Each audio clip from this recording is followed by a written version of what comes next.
The Thom Hartmann Program is brought to you in part by the Aiden Forecast, an investment newsletter with weekly updates of leading market indicators and a monthly deep dive into what the details of the economy and the markets mean for investors and retirees. On the web at aidenmarkets.com. Wines have some of the highest pesticide levels in our food chain. This hour brought to you by ecowine.com. Pesticide-free wines, organic wines, imported from France by the Organic Wine Company, ecowine.com. Hartmann Program is brought to you in part by Super Beets. Super Beets are sourced from non-GMO beets, and they're packed with dietary nitrates, helping to produce nitric oxide for more energy, stamina, and support for healthy blood pressure levels naturally. For more information, call 800-223-8242 or visit tomsbeets.com.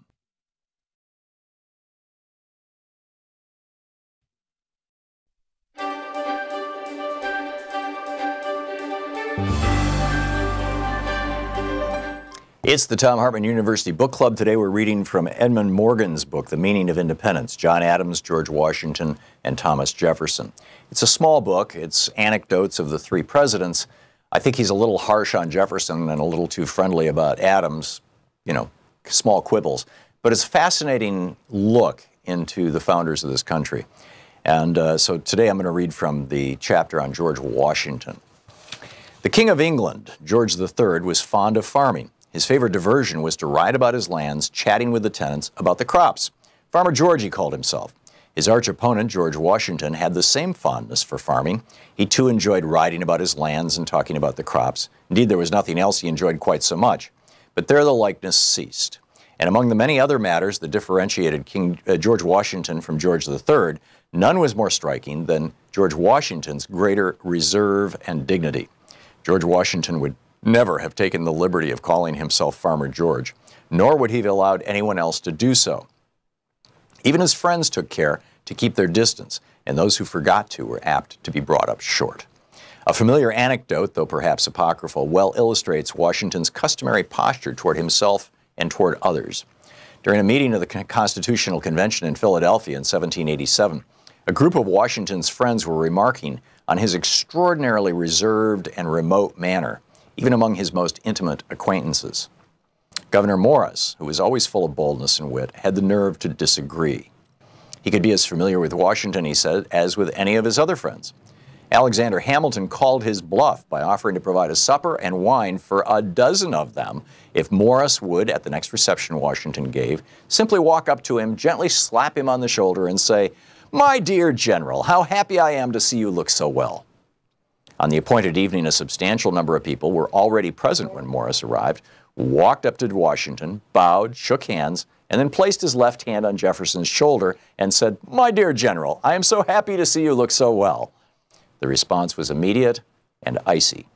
Washington reached up and removed the hand, stepped back, and fixed his eye in silence on Morris until Morris retreated, abashed, into the crowd. The company looked on in embarrassment, and no one ever tried it again. It seems a most un-American reaction, not the sort of thing that Americans like to see in the men they honor, certainly not the sort of thing one would look for in a leader of a popular revolution today. Yet Americans then and since have honored George Washington far beyond any other man in their history. Moreover, he earned the honor and his dignity and reserve. The aloofness that still separates him from us helped him to earn it.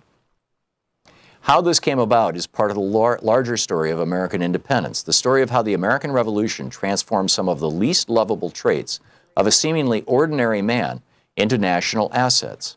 For besides his aloofness, Washington had other characteristics which at this distance appear less than admirable, but which served him and the nation well in the struggle for independence. Perhaps the most conspicuous of these traits, conspicuous at least in his surviving correspondence, was an unabashed concern for his own economic interest. Although Washington was fair in his dealings and did not ask favors of any man, he kept a constant, wary, and often cold eye on making a profit, ever suspicious, and not always without reason, that other men were trying to take advantage of him. Like most Virginia planters, he complained that London merchants were giving him too little for his tobacco or charging him too much for the goods he bought from them. When he rented to tenants, he demanded to be paid punctually and dismissed men's inability to meet their obligations as irresponsibility or knavery. If a man was so foolish as to try cheating him, he was capable of a fury that came through vividly in his letters, as when he wrote to one associate that, "All my concern is that I ever engaged myself in behalf of so ungrateful and dirty a fellow as you are." In operating his plantation at Mount Vernon, he inveighed endlessly against waste of time, waste of supplies, waste of money. "A penny saved is a penny got," he would say, or "many mickles make a muckle," by which he apparently meant that many small savings would add up to a larger one. Even in dealings with his mother, he was watchful, for he thought she had extravagant tastes. He was ready to supply her real wants, he said, but found her imaginary wants indefinite and oftentimes insatiable. Even after he left Mount Vernon in order to win a war and found a nation, his intense absorption with his estate persisted, somehow curiously out of place now and out of proportion to the historic events that he was grappling with. In the darkest hours of the war, and later during some of the tensest national crises, he took time to write to the managers of his plantation about making it show a profit. In early December 1776, for example, after fleeing across the Delaware with the remnants of his army, he sent home instructions to make do without buying linen for the slaves, as a price is too heavy to be borne with. And while he was president, his weekly directives to his managers far exceeded in length the documents he prepared for his subordinates in government. No detail was too small for his attention. In December 1792, while his cabinet was rent by the feud between Jefferson and Hamilton, he sent orders that Anthony's, this is one of his slaves presumably, sore toe should be examined, and if it requires it, something should be done to it. Otherwise, as usual, it will serve him as apprentice to be in the House half the winter. 3 months later, when Hamilton was under attack in the House of Representatives for alleged corruption in the Treasury Department, Washington was worried that Caroline, who was never celebrated for her honesty, would steal some of the linen she was entrusted.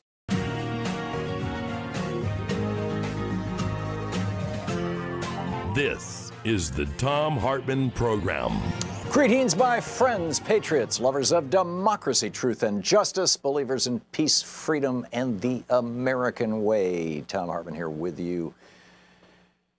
Well, the cluelessness of so many people in the media rolls on. I was gratified to see about a half a dozen people yesterday on Twitter were tweeting about the two Santa Claus theory. But the media just doesn't get it. And neither do most Democrats, which is frankly astonishing to me, because there's not at least a senior Republican. I mean, you might have, people who've served a couple of terms in the House of Representatives, or they just showed up recently, who didn't get the memo, as it were. But the memo was published in the Wall Street Journal back in the 1970s by Jude Wanniski.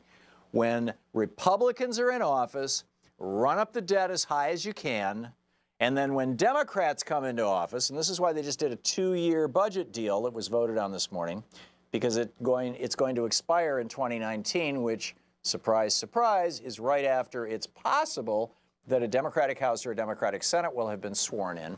So when Democrats are in power, scream about the debt. Oh my God, the debt, it's going to kill our children. It's going to, every household in America owes $170,000. Oh, it's all hysteria, all unnecessary, all BS, but this is their thing. Scream about the debt when a Democrat is in Congress. So, as Jude Wanniski counseled the Republicans, you can force the Democrats to shoot their Santa Claus. And it's happened twice with the last two Democrats. Bill Clinton declaring the era of big government is over and welfare as we know it is dead, right? Number one. And number two, Barack Obama, hey, let's have a chain CPI. Let's cut Social Security.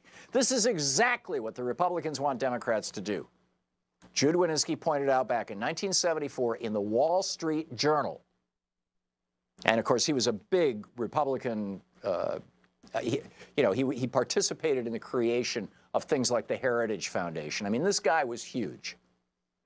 Ed Crane at Cato, wrote a eulogy for him that was just effusive when he died. I think it was in 2005. Jude Wanniski said, the Democrats have always been the party of Santa Claus. Democrats gave America free college education, free public education, public schools. That was a Democratic idea. Not free,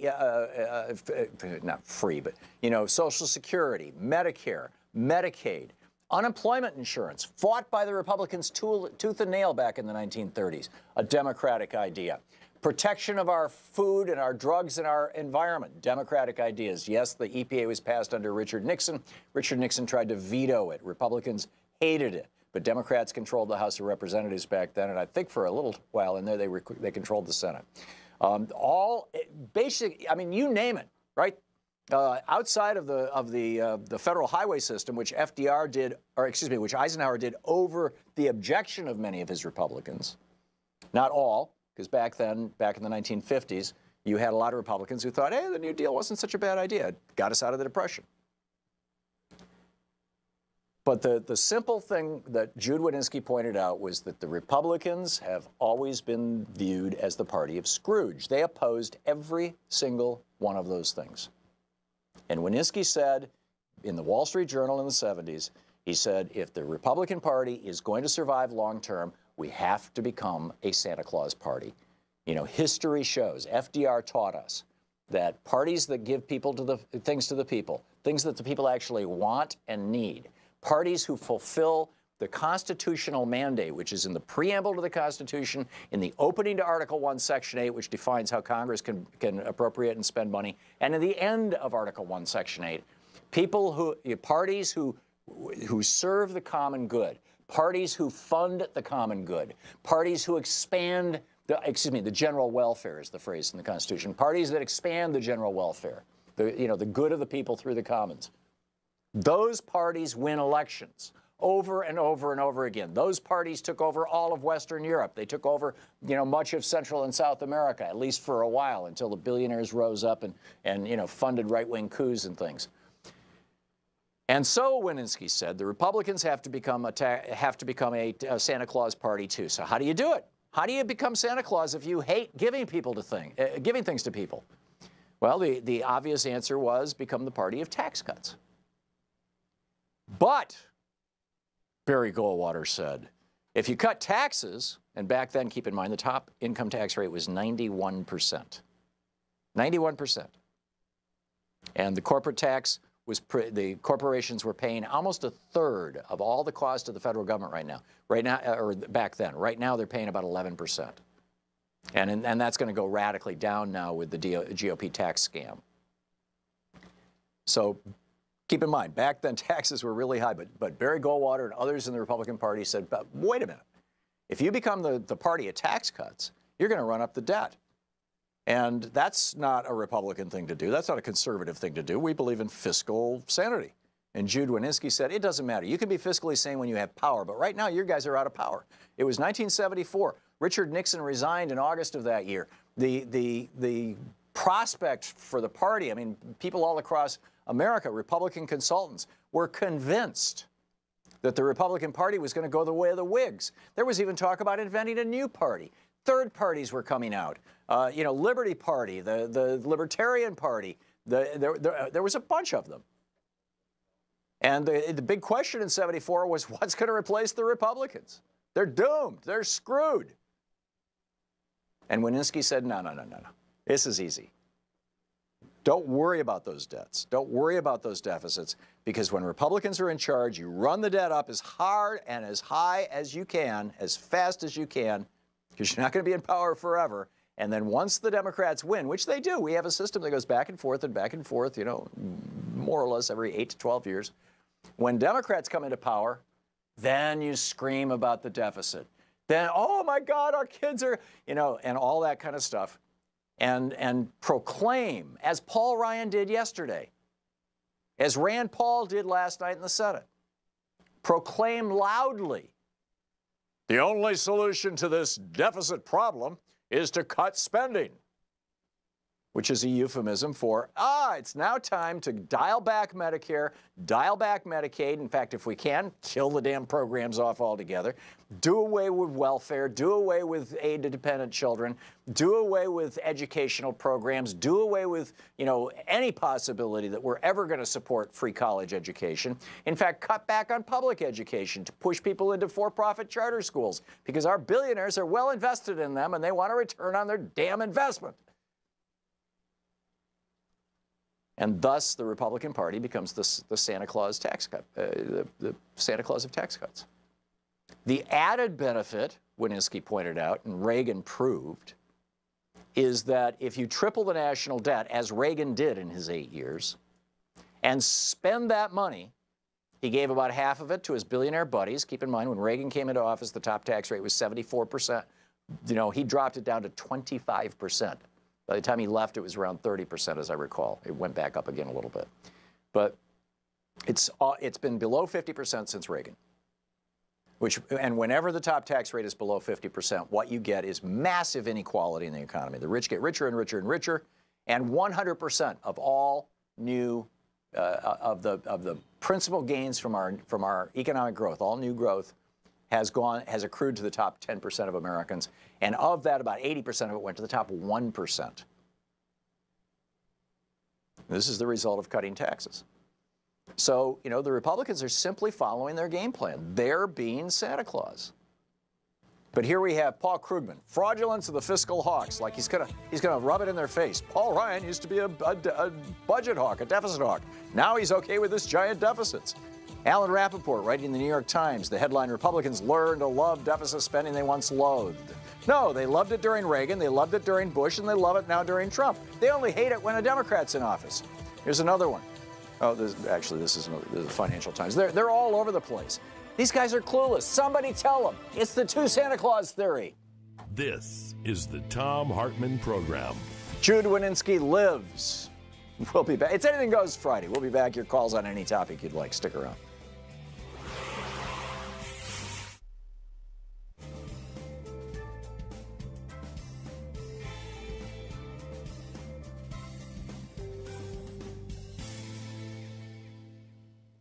And welcome back. Steve in Lexington Park, Maryland. Hey, Steve, what's on your mind today?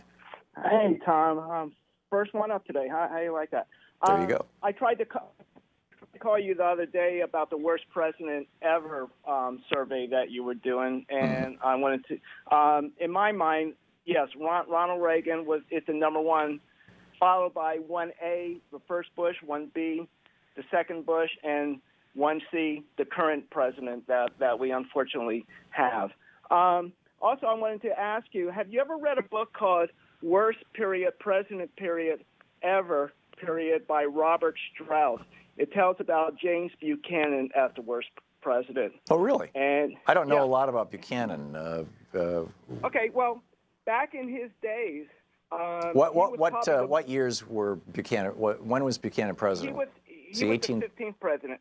So it was the 1830s. He followed Taylor. Well, he was the 15th president, and I believe Abraham Lincoln was followed him as the 16th president. Oh, okay. So he was between Polk and Lincoln.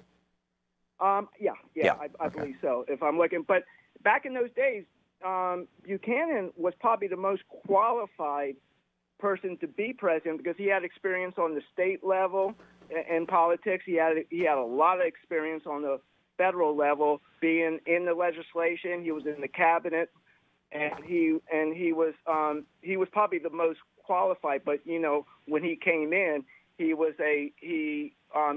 sympathized with the southern states, and that was his downfall. And of course, he had that Dred Scott decision by the if I'm correct, by the Supreme Court. Yeah, that was 1856. So that would have been between Polk and Lincoln. Yeah.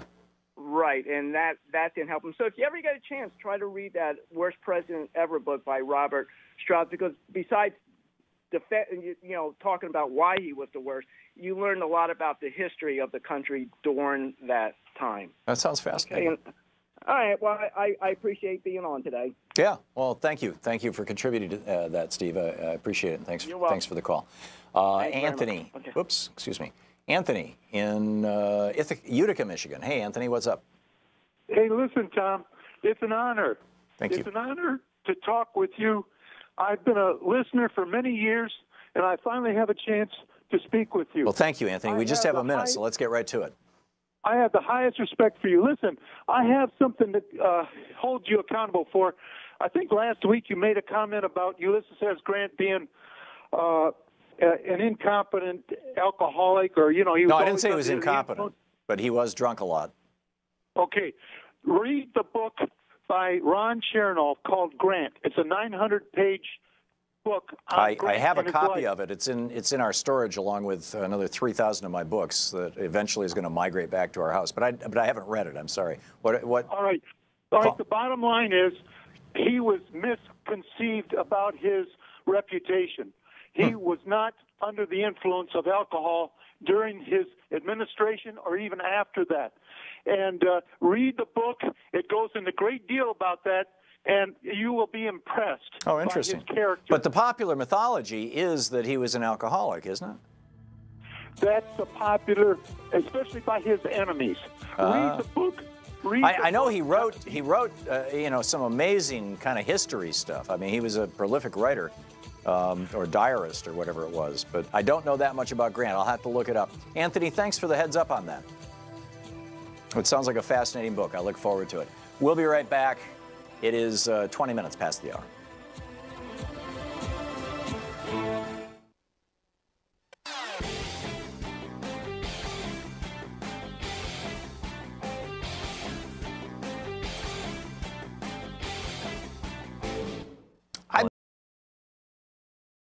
Hi there, I'm Marie with Free Speech TV. Your support, whether through giving donations, volunteering, or spreading the word about Free Speech TV, has made it possible for the only independent progressive news network to exist.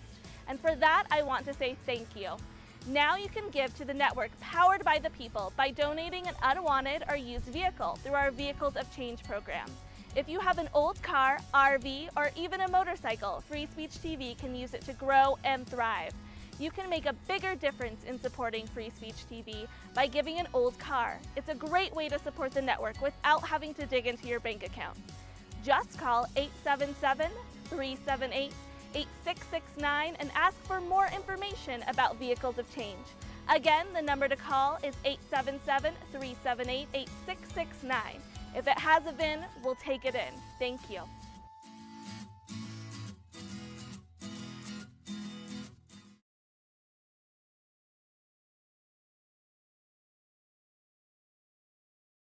Welcome back. Anything Goes Friday. You heard my rant on two Santa Clauses, and thank you all for those of you who have been trying to propagate this and tweet it to specific members of Congress and inform them about it. I'm writing up an article about this. Got started this morning about 6 a.m. and hope to have it finished by the end of the day. I'll get it off to Jan at Alternet, and hopefully it'll go up tomorrow or Sunday.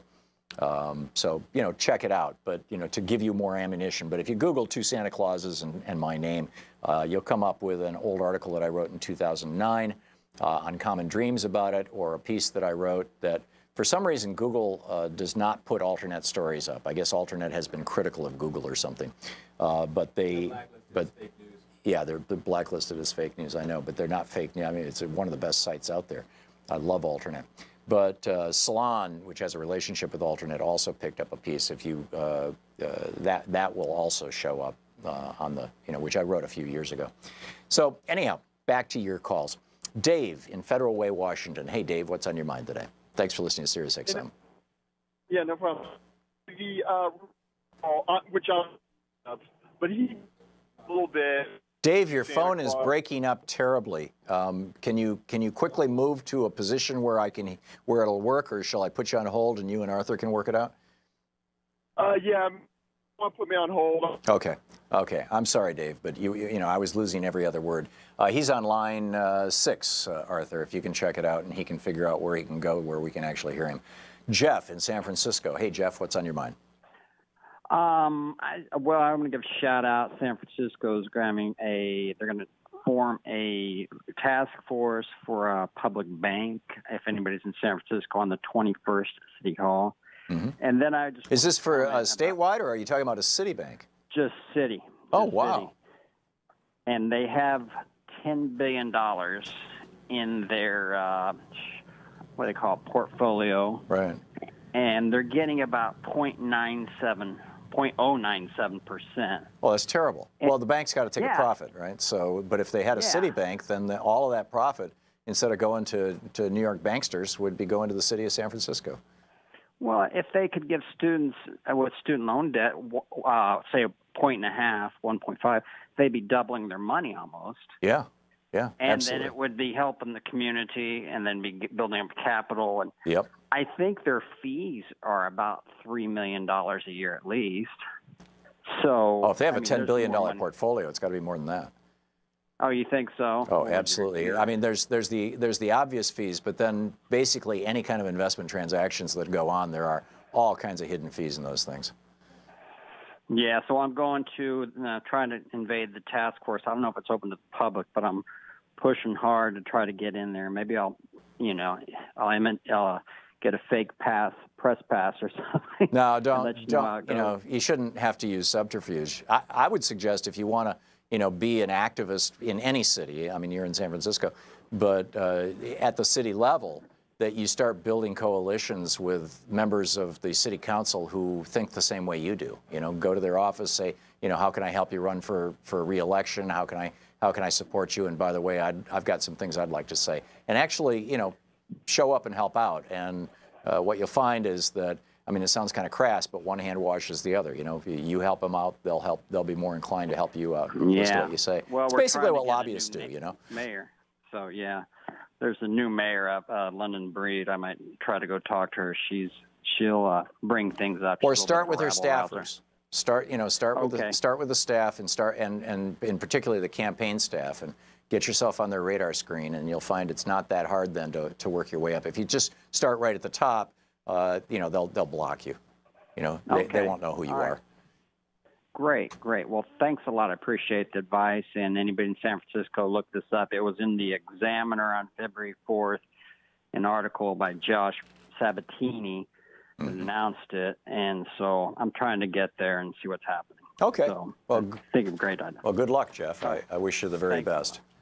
Let's see here. Dave in Federal Way, Washington. Hey, Dave. What's up? Hey, Tom. I'm actually in the Snoqualmie Pass. I always lose signal going over the mountain pass. Okay. Sorry. Hey, but my question was, I wanted to say Rand Paul did talk a little bit about the two Santa Claus theory. I mean, he didn't say it specifically, but I mean, I'm not a fan of Rand Paul, but he did kind of allude to it. He said that they shouldn't criticize Obama. Republicans shouldn't criticize Obama and then for raising the deficit, but be okay with it under a Republican administration. Oh, interesting. And so he doesn't know that Mitch McConnell and Paul Ryan know this inside out, and as did Reagan and Bush. Whether Trump was told or not, I don't know, but I'm guessing he has been. But that's interesting. Yep. Hey, and I wanted to get your opinion on something. An economist the other day said. Now, I just caught a snippet of it, and I'm kind of passionate about wage. Yeah, real quick. He said that the inflation, the stock market is going through fluctuations because of broad wage increases. Right. And what I'm worried about is, do you think the Republicans are going to use this to roll back all the wage increases they've given? They don't have to. What happens is as interest rates go up, the economy tightens and wages go down automatically. This is why back in 1978, or 1980, whatever year it was, Alan Greenspan said to the Wall Street Journal that his most important job was preventing wage inflation by increasing interest rates.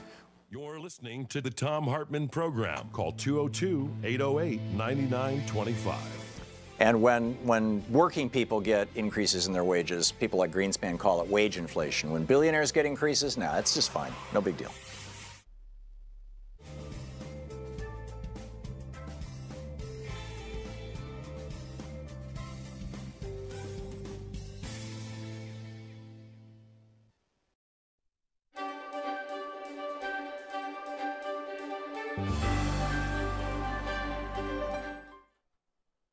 It's the Thom Hartmann University Book Club. Today we're reading from Seize the Time, the story of the Black Panther Party and Huey P. Newton by Bobby Seale. This is from page 85, a subchapter titled Huey Backs the Pigs Down. And there are a few words in here that I'll be filling in, as it were. They're walking, he says, one day as we were walking out of the office, I guess we'd been there about a month or so, a pig passed by. He saw us coming out of the office with shotguns and pistols on our sides. About 6 or 7 of us came out of the office there in the daytime, and we looked at the pig as he passed by, and he jumped on his radio because he saw us coming out of the office with these pieces and stuff. We had just finished field stripping weapons, learning about 00 buckshot, learning about the 9mm and the 45, and having a political education session. We had a 45 and a 357 Magnum in the group and a couple of M1s. We had 3 or 4 shotguns by then. We bought up guns like a son of a bitch then. The pig went down 2 blocks and turned around, came back up the other side of the street. They were building rapid transit, BART, right down from Grove Street there, and we went up the other side of the boulevard and came back. We readily assessed that the pigs were ready to see what the F was happening, that this pig had radioed in, and he was running it down, how he had, quote, seen some N-words come out of a place here with some guns and blop, blop, de bloop, etc., come out of this office with guns and stuff. He was radioing into other pigs to help get him. Huey had his father's car that day, and he goes through that whole thing. So anyhow, the police pull him over, and Huey got in the car, and the pig came up to the window. You have any driver's license? So Huey rolled the window down. That wasn't more than a 3 or 4 inch crack in the window. Huey handed his license out the window. Is this your true name, the pig said? And Huey said, yes, that's my true name, Huey P. Newton. Is this your true address, 841 47th Street? And Huey said, yep, that's my true address, 841 47th Street. And what are you doing with the guns? And Huey said, what are you doing with your gun? This particular pig decided he wasn't going to argue, so he went back and got his little writing pad there where they fill out S-word. Your true name is Huey P. Newton? Huey said, that's right. The pig wrote it down. Your true address is 841 47th Street? Huey said, that's right. The pig then looked at his license. What's your phone number? And Huey said, 5, and stopped and wouldn't say anything else. And the pig said, 5 what? And this is when all the S-word between the pig and the party and the pigs began. Huey said, the 5th Amendment. You ever heard of it? Don't you know about the constitutional right of a person not to testify against himself? 5, I don't have to give you anything but my identification, name, and address, so therefore I don't even want to talk to you. You can leave my car and leave me alone. I don't even want to hear you. What do you mean, the pig said. And Huey said, just what I said. The constitutional right of any man is that he doesn't have to testify against himself.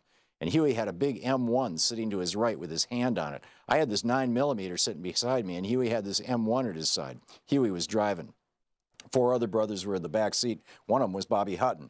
They were being quiet because Huey told them to be quiet, and the pig is going crazy. He's by himself, and Huey's got all these black N-words in the car going for the MFer. Meanwhile, while the pig is trying to get bad, 3 cars drove up behind us and 1 in the front.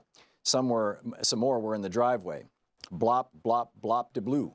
Then another car came in front of us. A pig jumped out of the car, walked up to our car, and said through the crack in the window with a hoggish voice trying to sound intimidating, what's going on here? And Huey said, the same basic procedures that are supposed to go on. Huey rolled the window down another 5 or 6 inches. The pigs were looking at the guns in the car. Can I see that pistol there? One of the pigs said. No, you can't see it, Huey told him. I was beginning to get skeptical about what was happening because he pointed to my 9mm pistol. Huey was on probation, and if they thought that this was Huey's pistol, I didn't know this law stuff the way Huey knew it, so I moved the pistol over beside me real close. It had been lying in the middle of the seat. I said, no, you can't see it. Huey said, no, you can't see the pistol, nor this, pointing to his rifle. And you don't want to look, and I don't want you to look at it. You don't have to look at it. Is that your pistol? He asked Huey. And I said, no, it's not his pistol, it's my pistol. I said that because I was thinking the man's going to jump on Huey because he already told me about the probation law. If he gets caught with a pistol, he's burned. But if he gets caught with a rifle, the man can't mess with him because his probation officer told him he can carry a rifle or shotgun, and he couldn't stop him. The pig said, can I see it or not? So Huey said to me, I'll talk. And then he said to the pig, no, you can't see the pistol. Get away from the car. We don't want you around the car, and that's all there is to it. Well, I can ask him if I can see his pistol or not, the pig says. So I says, well, you can't see my pistol. The MFers tried to get indignant. They were blabbing and oinking to each other about who in the hell we thought we were, and Constitution my ass, they're just turning it around. Then the pig said to Huey, who the hell do you think you are? Look, damn it, Huey said. He opened the car door. This is where Huey got mad. I mean, you have to imagine this N-word. He got mad because these dogs were going to carry on, and they were bracing up like they were bad. Huey didn't go for this at all. Huey got very mad. He opened up the door saying, who the hell do you think you are? In the first place, this man, pointing at the pig, came up here and asked me for my license like he was citing me for a ticket or observation of some kind. This police officer is supposed to be carrying out his duty, and here you come talking about our guns? Huey put his hand around his M1 rifle and continued, we have a constitutional right to carry the guns, and anyway, I don't want to hear it. The pigs backed up a couple of steps, and Huey was coming out of the car. Huey had his hand back in the car getting his M1, and you know, if you've ever seen Huey, he gets growly but articulate.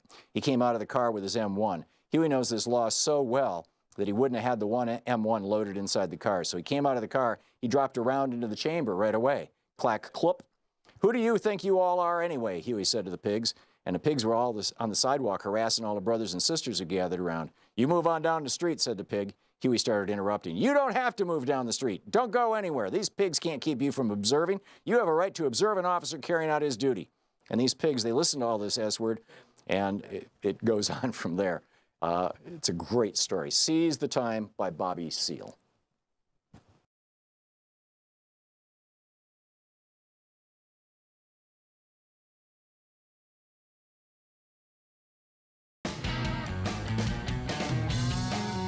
So the American Humanist Association is promoting Darwin Day resolutions. Monday is Darwin Day.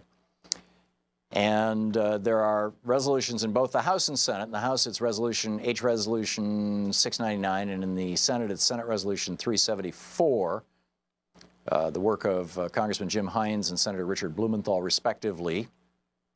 And these resolutions say that evolution provides humanity with a logical and intellectually compelling explanation for the diversity of life on Earth, and that the advancement of science must be protected from those unconcerned with the adverse impacts of global warming and climate change, and that the teaching of creationism in some public schools compromises the scientific and academic integrity of the United States education systems. So if you want to sign the petition or ask your representative or senator to co-sponsor the Darwin Day resolutions, you can go over to what is this, humanist.org, I think. Let's see. Oh, this is weird. On their entire email, they don't have their own website. Well, Google American Humanist Association or DuckDuckGo it, and you'll track it down. And broadband, community broadband. We're trying to make community broadband happen here in Portland, Oregon. We'll have a guest on about that at the top of the next hour. So just an FYI. John in Vernon Hills, Illinois. Hey, John, it's Anything Goes Friday. What's on your mind? Well, Tom, my question is about the possible prosecution of the entire Republican Party. I actually call them the Republicans, because I think the RICO Act was originally against organized crime, targeted mostly at the mob. Yes. And that party seems to be acting in a criminal way as a group. I was wondering if that can be done and who has to do it. I believe that the RICO Act requires federal prosecution, but I could be wrong on that. It may be that state prosecutors can bring RICO Act charges. The RICO Act, RICO, stands for Racketeering Influenced Corrupt Organizations. And you're right, it's a law that was passed, as I recall, back in the 60s. When we started learning about the mafia, J. Edgar Hoover had been hiding and denying even the existence of the mafia right up until the Kennedy presidency. And in fact, when the year before, the last year of the Eisenhower-Nixon administration, there were 17 prosecutions of organized crime in the United States. And by the end of the first year of the Kennedy administration, under the aggressive actions of Attorney General Bobby Kennedy, there were over 700 prosecutions of organized crime, which is, of course, why the mob decided that they had to take out Jack, which they did.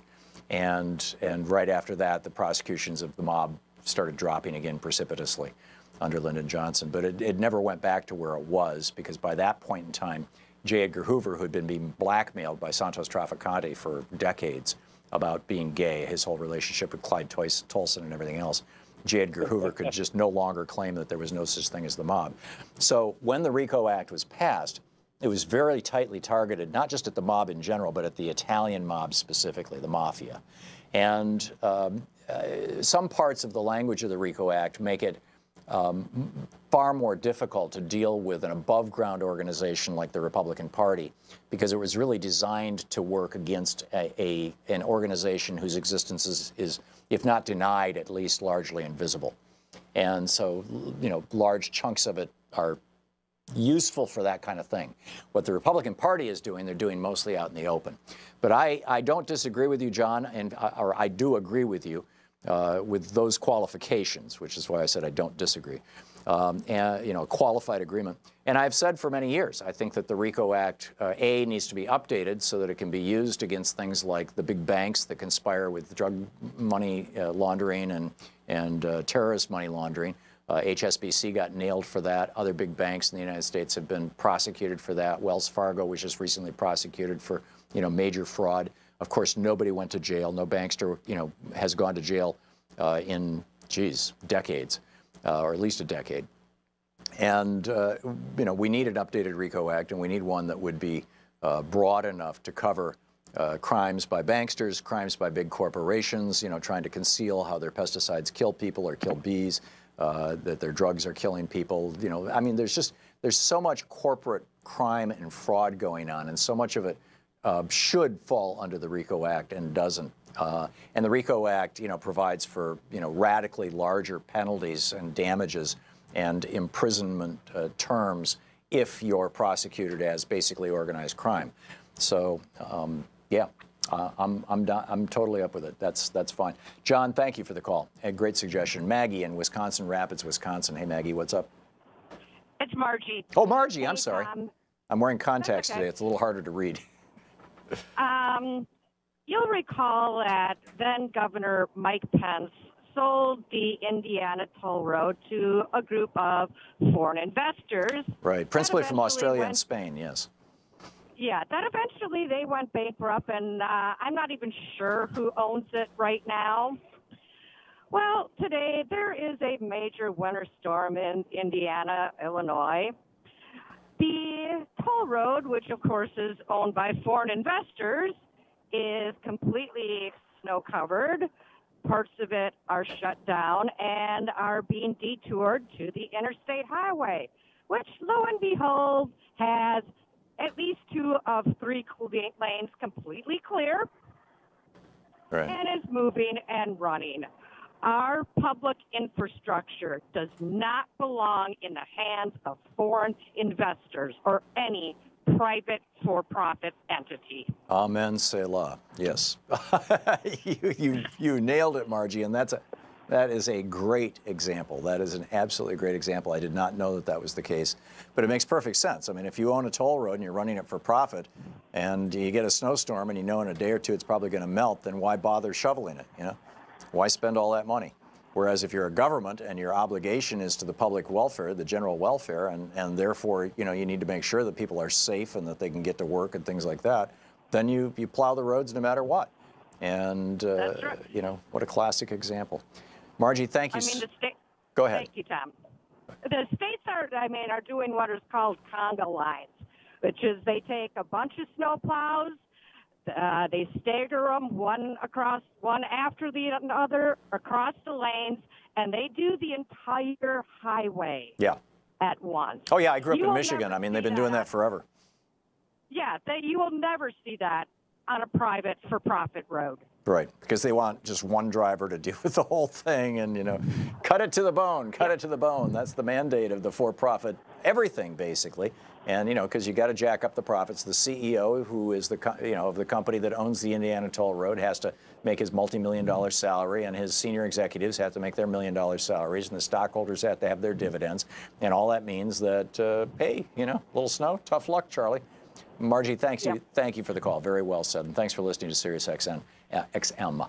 David in Columbus, Ohio, listening on WGRN. Hey, David, what's up? Hi. I have a ongoing battle with the Republicans because they never mention cutting the defense budget. In any of the literature they give me for fundraising, it's all about DACA and other things, which are important. But this is what's killing the domestic budget. It kills it. They take all of our money, give it to defense contractors, then there's nothing left, and then they scream, oh, there's a horrible deficit. So we need to find out. There used to be a program called America's Defense Monitor, which analyzed all these projects in an objective way and gave us a good understanding of what our money was being spent for. We don't have that on any level. We don't have that from the Democrats. And I would call for either you or somebody to bring back that kind of analysis. And it's detailed and it takes a long time. But I think even a cursory examination of certain projects would be worthwhile. In many of the European countries, I know I'm for sure it's in Norway. Michael Moore talked about it in his movie Where to Invade Next. or I believe it was Norway. Might have been Sweden. Anyhow, it was one of the Scandinavian countries. But it's not confined to just one country. When you get your tax statement at the end of the year, not only has their equivalent of the IRS already calculated your taxes, so you don't have to hire anybody and you don't have to do any math unless you want to challenge the government's assertion of what you owe. So you simply sign the form and mail it back. But number two, and perhaps more interestingly, they break out the top 15 or 20 categories of where your money went. So they'll say you paid this year $1,322 in federal taxes. Of that, $516 went to defense, although if it was Norway, it'd be more like $90 went to defense. But here in the United States, it would be, well, actually, it would be more than half. It would be, $750 went to defense, $35 went to pay for people in need, $110 went to support roads, bridges, whatever, and $90 went for education. They just basically break it out so you know where your tax dollars went. Right. And the billionaires who control the Republican Party do not want to make taxes easy because they hate taxes. They don't want to be paying taxes, and so they want there to be a taxpayer revolt. In fact, they've funded for years organizations that have, the phrase taxpayer revolt either in their name or as part of their mission statement. And they want to make it confusing. They want to make it difficult. They don't want you to have a good experience with the IRS. And I don't think it should just be the Democrats doing this. I think that I would love to see legislation that requires the IRS, because it wouldn't be particularly difficult or expensive. I mean, once they've got the formula, once they know what the percentages of everything are, then their computers would simply apply that to whatever you pay in taxes. So whether you paid $1,270 or $5,916, the percentages are going to be the same. So it'd be super easy to calculate the numbers and tell everybody exactly what they spent on everything. And I think that would cause people to start paying attention to things like these budgets. David, thank you. You're listening to Thom Hartmann. Visit ThomHartmann.com for audio and video archives. Back with more of Anything Goes Friday after this.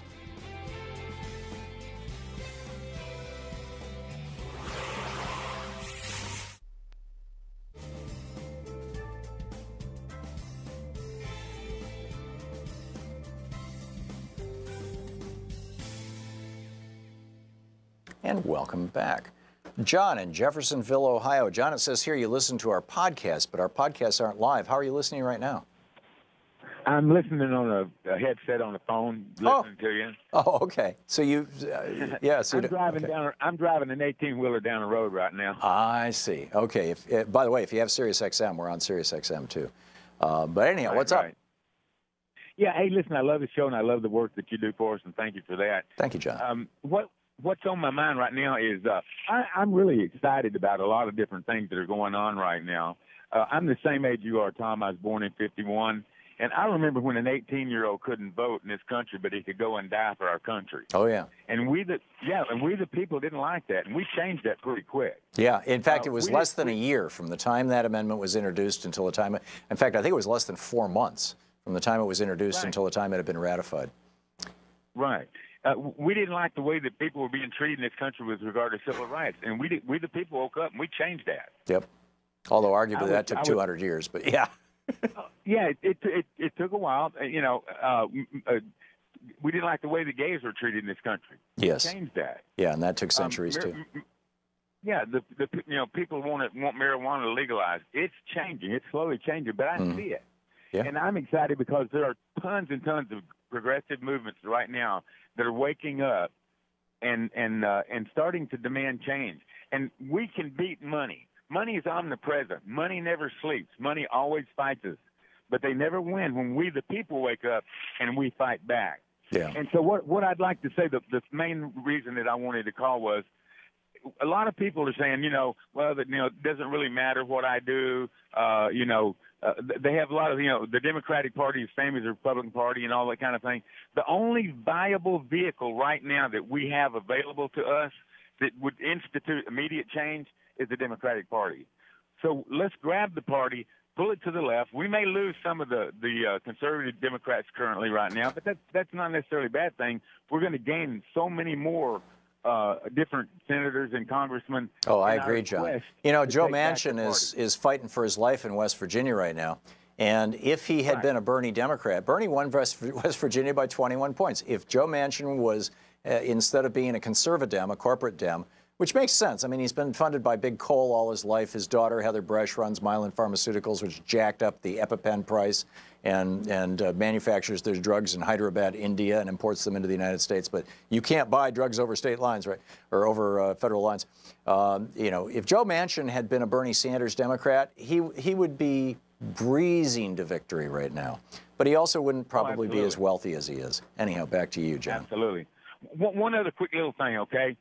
If everybody that's listening to this podcast not only, you know, talks about voting and this, that, and the other, but honestly asks their friends, did you vote? And because you'd be surprised, Tom, how many people, they have a political view and they'll talk the talk. But if you ask them whether or not they did or did not vote, well, you know, I was too busy, or this came up, or that came up. Oh, it's like, you know, something like between 70 and 80% of millennials don't vote. Something like between 70 and 60% of Gen Xers and Gen Yers don't vote. And more than half of baby boomers don't vote. I mean, it's bizarre. Right, and if we ask them, we put them on the spot, maybe they will vote. Yeah. You know what I mean? And it's incumbent upon us, if we care about our issues, to fight for them and put people on the spot for it. Well said. Well said. John, thanks a lot for listening. Thanks for subscribing to our podcast. It supports our show. I really appreciate that. And we'll be right back. It's coming up on 10 minutes before the hour.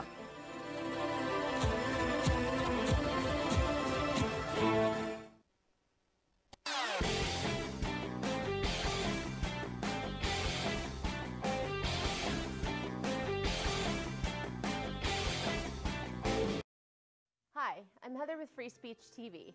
Your support, whether through giving of donations, volunteering, or even spreading the word, has made it possible for the only independent progressive news network to sustain for more than 20 years.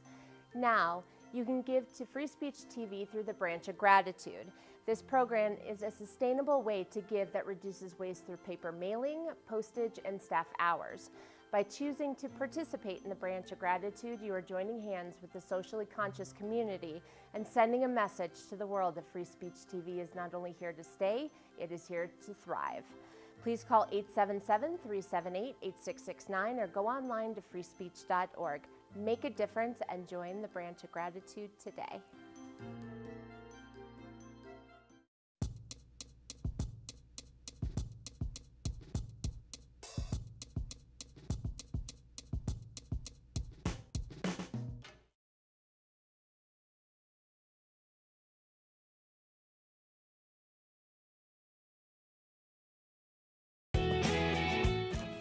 Welcome back. Let's see. Anything Goes Friday. Chris in Smyrna, Texas. Hey, Chris, thanks for listening to Sirius XM. What's up? Hi, Tom. It's actually Smyrna, Tennessee. Oh, Tennessee. I'm sorry. Yeah. But, it's it's a real pleasure to talk to you, Tom, after so many years of listening to the show and reading your books.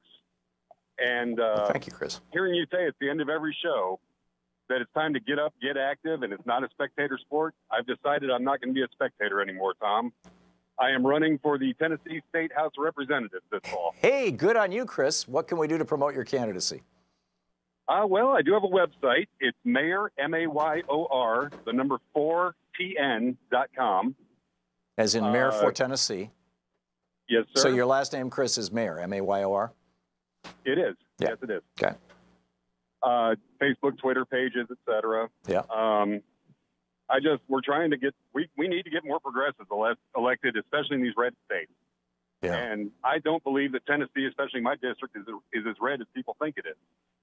In 2016, the Democratic candidate got spent 15-1 in my district and still pulled 40%. Wow. So I think we have a real shot at flipping this and possibly taking back the entire legislature here in Tennessee. That would and if we be can amazing. do it here, we can do it anywhere. Yeah, I agree. So what's, who are you running against? Has there been a Democratic primary yet? There has not been a Democratic primary yet. There are no candidates filed that I'm aware of. Okay. So you're probably going to be the guy. It's looking that way. Yes, sir. That's great. Yes, sir. I've been working with the county party quite a bit. Right. And getting things set up. Our incumbent. He's one of those. He called himself Tea Party representative. Mm-hmm. I don't want to put his name out on national radio, but The only thing he got passed last session was a resolution commending Nathan Bedford Forrest. So that commending pretty much what? tells you everything. Nathan Bedford Forrest, the founder of the Ku Klux Klan. You're kidding. No. So I wish please, I was. please put his name out. You know, so people can figure out what it is. You know, what is his name? He's Representative Mike Sparks. Mike Sparks. And his one legislative accomplishment. Irony. Sorry. That was just this last session. He's done a little here and there. He mostly votes party lines. He's there to do what the Republican leaders tell him to do. But his major legislative accomplishment recently is honoring the guy who founded the Ku Klux Klan. And you, Chris Mayer, are running against him. And your website is Mayor, M-A-Y-O-R, the number 4, T-N as in Tennessee, because you're running for the congressional seat there out of Smyrna, Tennessee, right? Yes, sir. Okay. Well, hopefully we get some traffic to your website, and keep us up to date on it, Chris, would you? I absolutely will. Thank you so much, Tom. Feel free to call in. We limit calls to once a week, but feel free to call in every week and let us know how things are going. Fridays are a particularly good day for it because it's anything goes. Of course. Okay? I certainly will. Thank you. Thank you, very Chris. much. Good luck. Keep us up to date. Michael in Ferndale, Washington. Hey, Michael, what's on your mind? Hey, Tom, you're awesome. Thank you. You too. Well, I try to be. So my question is, should progressives redefine freedom/liberty? And if so, what do you think that definition should be? And the reason why I'm asking is because the conservatives have this way of weaving in freedom and liberty into their talking points such that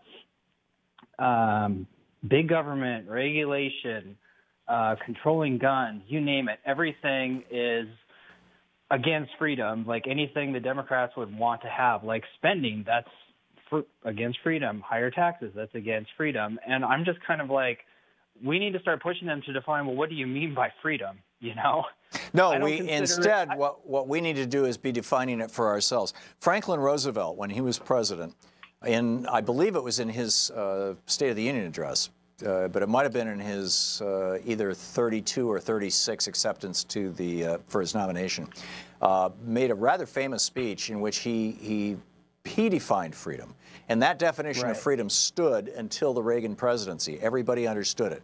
And he basically, the famous phrase from his speech was, a necessitous man is not a free man. Now, back in the 30s, everybody knew what necessitous means. In fact, it was the state of the country. But it's an anachronistic word now. Most people don't know what it means, so we'd have to restate that. A man who doesn't have housing, or a woman, a person who doesn't have housing, is not free. If you're hungry, you're not free. If you don't have health care and you get sick or you're concerned about getting sick, you're not free. If your job doesn't pay enough that you can maintain a decent standard of living, you are not free. And FDR explicitly claimed those things. In fact, he, toward the end of his life, proposed, basically his agenda was the 4 freedoms. Harvey J. Kaye, who's a brilliant historian, K-A-Y-E is his last name, wrote a book called The 4 Freedoms about this. So I would suggest that, Michael, that the Democratic Party needs to, in a big way, harken back to FDR, the most successful president in history, and harken back to FDR and adopt that definition of freedom. What do you think? No, I mean, I think that's great. I just don't hear that in the context of the media, and I think it needs to come back, because I agree. I don't think anyone's free when they have to work from paycheck to paycheck and they're just scraping by. Yep, if you're just scraping by, you're not free. Michael, we're hitting a break here. I'm sorry, but thank you. We'll be right back. We're going to talk about community broadband right after this, and then back to your calls. You're listening to Thom Hartmann.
The Thom Hartmann Program is brought to you in part by the Aiden Forecast, an investment newsletter with weekly updates of leading market indicators and a monthly deep dive into what the details of the economy and the markets mean for investors and retirees.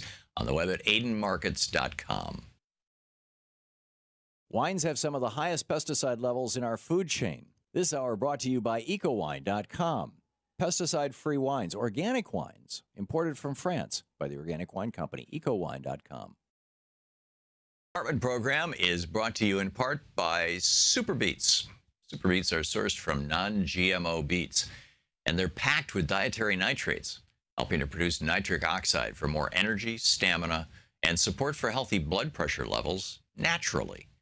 For more information, call 800-223-8242 or visit tomsbeets.com.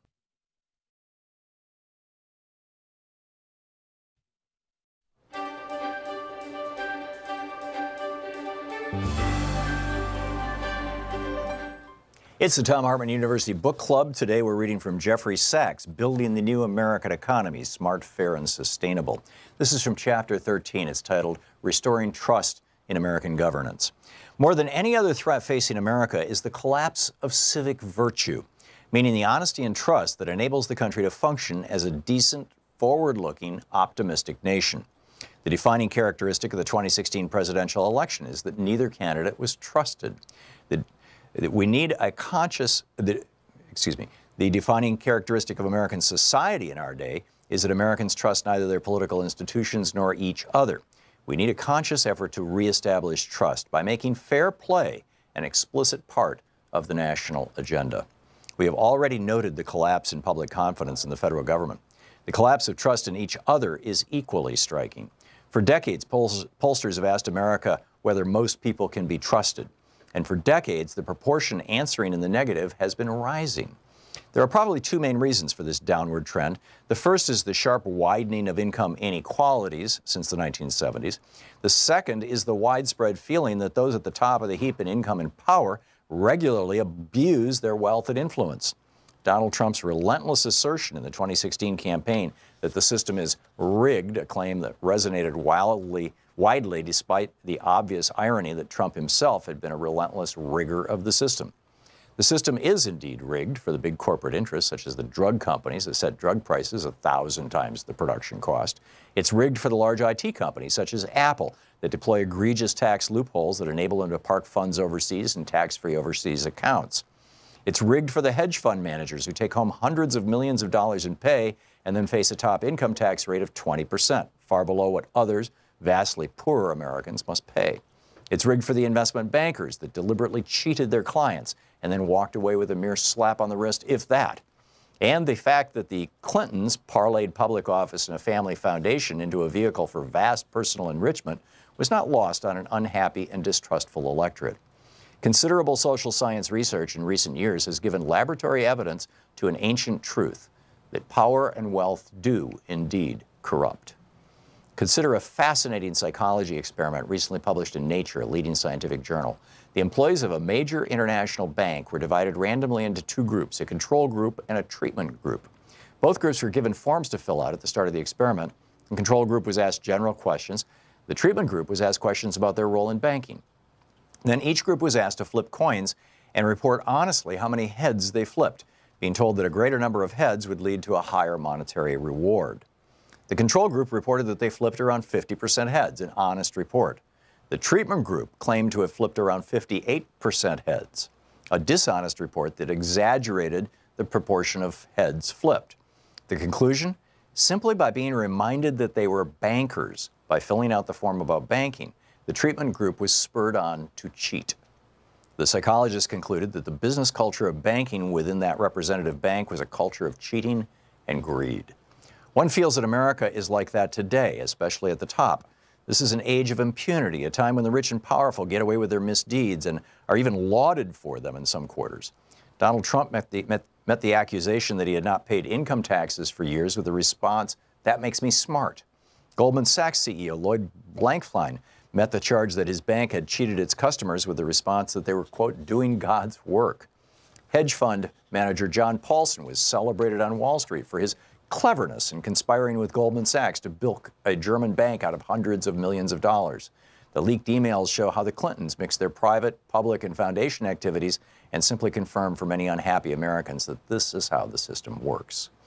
The United States Supreme Court has shamelessly fed this impunity.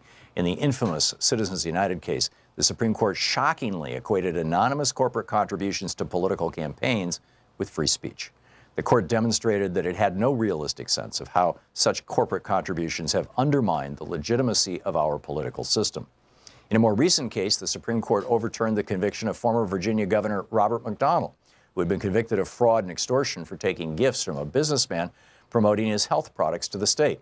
McDonnell walked away free from a shoddy and egregious abuse of office.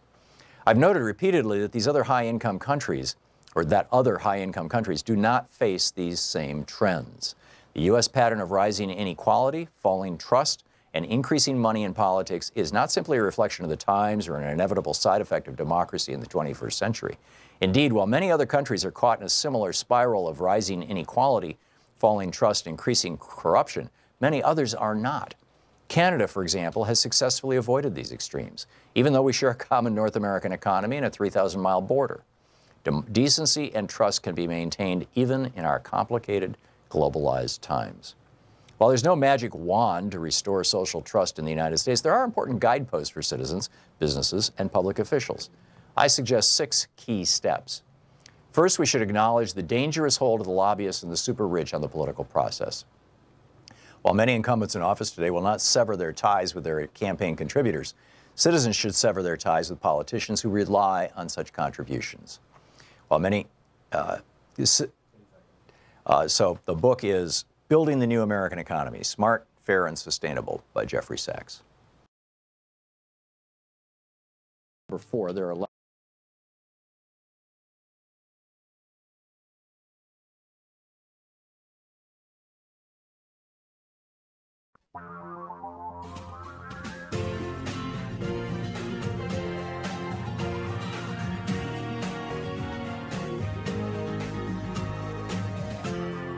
This is the Thom Hartmann Program. Welcome back to the second hour of our program. On the line with us is Garrett Hour, spelled like the hour, H-O-U-R. Garrett Hour is with Municipal Broadband PDX. PDX is the airport designator for Portland, and so people who live here often refer to Portland as PDX. The website, municipalbroadbandpdx.org. And you can tweet Garrett at Garrett, it's 2 R's, 2 T's, G-A-R-R-E-T-T, Hour, H-O-U-R, or at PublicNetPDX. So what is this all about? Garrett, welcome to the program. Thank you. So I have, go ahead. Municipal Broadband PDX is a group which is pushing the city of Portland to create its own internet service provider, something that an increasing number of cities all over the U.S. are doing. It's an idea that has, since the repeal of net neutrality, really caught on. We are seeing, as a recent Harvard study has shown, that municipalities are capable of creating providers for internet service that are not only much higher quality, but much cheaper than companies like Comcast. Yeah, aren't the shining examples Chattanooga, Tennessee, and Longmont, Colorado? Yes, and more locally here, there's Sandy, Oregon, Tacoma, Washington. They both have municipal internet providers as well. So how does this work? You know, my home has well, it has arguably, perhaps, 2 wires coming into it. We have the Comcast wire coming in, and so the only provider that I can get is Comcast, you know, for internet services. And it probably has old telephone wires wired to the house. We don't use them, but I'm guessing that there's a copper pair coming into the house. How do you get municipal broadband into the house when the internet service providers like Comcast assert that that piece of coax is theirs? So that's a great question. Our plan for municipal broadband in Portland calls for fiber infrastructure, fiber municipal broadband to the home. So we're going to be running it all the way out to the home. So you're going to be digging up the city? Yes. Cool. What is that's the plan. What's the cost on that? So we're still working on an estimate. We're currently pushing City Council to initiate a new feasibility study. They did one 10 years ago. The results of that were extremely positive, and we are pushing them to create a new one so that we can build a new comprehensive plan for it, as well as a business case for how this thing is going to be self-funded, because that's another thing that is really important to stress with municipal broadband is it's not taxpayers who are paying for it. This thing is going to be funded, the build-out is going to be funded entirely through bonds, and then from there, it's going to be funded by users who are paying into the system. Right, makes perfect sense. We mentioned 5 cities, Tacoma, Washington, Sandy, Oregon, Chattanooga, Tennessee, Longmont, Colorado. Is there any substantial difference in the way these different cities are doing municipal broadband? And is one of them a model for what you're trying to do, or have you come up with something that you think is different or unique? Yeah, so we're currently building out our plan for municipal broadband in Portland. I'd say the big thing is, the degree to which the business models on which you can do this thing, but it's relatively the same across those communities that we mentioned. Something that makes it a lot cheaper here is we already have a lot of public transportation infrastructure that we can leverage to, just run cables through pre-existing conduits that we created for our public transit system. So it's going to be a lot cheaper here. But to go into any kind of comprehensive plan for it, that's not something that I'd be able to speak on quite yet. Right, because you're doing the study. But, the study you did 10 years ago is out there. What's the payback period, or what has the payback period been for the cities that have already done this? Is it, 5 years, 10 years, 20 years? So it could be as short as 5 years. It varies dramatically depending on the size of the build-out, how many subscribers they have. A lot of the communities that have done it already, they can just get a fiber network up because, they're kind of smaller communities. Portland would be a rather large city to build up this initiative, and I think that's why this is so important here. This is why this is so revolutionary, especially in this moment when net neutrality has been repealed. It was lobbied very aggressively against by the very companies that we've trusted for so long to provide us with access to the essential utility that is the internet. And now they want to control that so that they can make an extra buck off of it, selling us access to websites like they sell us access to channels. Well, now they're even keeping track of every website you hit and then selling that information to people who might want to, advertise to you or sell things to you. It's totally bizarre. Oh, yeah. So, and that's go ahead. That's the other half of the thing. There's a lot of talk about net neutrality recently, and I was happy about that, all the attention that was getting. But something that kind of flew under the radar a little bit with everything else that was happening earlier this year was the repeal of essential internet privacy regulation, which allowed these companies to sell information about what you do online without your consent. Yeah, and it's happening all the time. Well, they claim they have your consent because you clicked the box when you signed up for their broadband service. It's probably built into their terms of service, but it's still criminal in my opinion, or it's just wrong. I mean, it's just terribly wrong. So if you guys can make this happen, and you can run fiber into my home, what should I expect to get, and what should I expect to pay for that? So looking at the other communities that have implemented municipal broadband, $40 is a really good estimate on what we can charge. It's still very early on. We're putting together a financial model for this right now. So nothing is certain, but what we can say for certain is it's going to be a hell of a lot cheaper than what Comcast is offering. Yeah. It will likely be half, if not more, or if not less, than the prices that Comcast is offering, and it's going to be symmetrical bandwidth. So symmetrical bandwidth means if you've got 50 MIPS down, you got 50 MIPS up.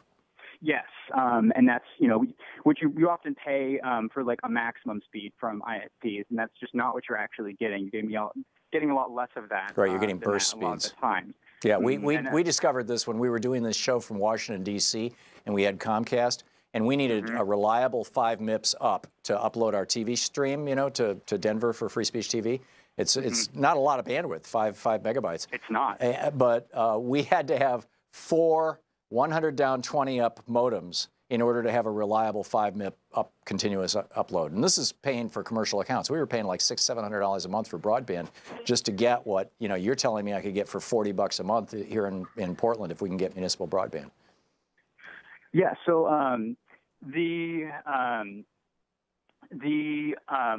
service would not only be much cheaper, but it would also be, as I said, much higher quality, much more reliable, and it would be much faster. The infrastructure that companies like Comcast are using to deliver their service is actually quite outdated. So it would be an excellent move from the standpoint of organizations which rely on these services to support municipal broadband for that reason. Yeah, Garrett, we just have 20 seconds left. Are you guys communicating with other cities? Is there a national movement for this? Obviously people in Portland, municipal broadband PDX, but people all over the country who want to see this kind of thing happening in their community. Do you have information on how they can do it?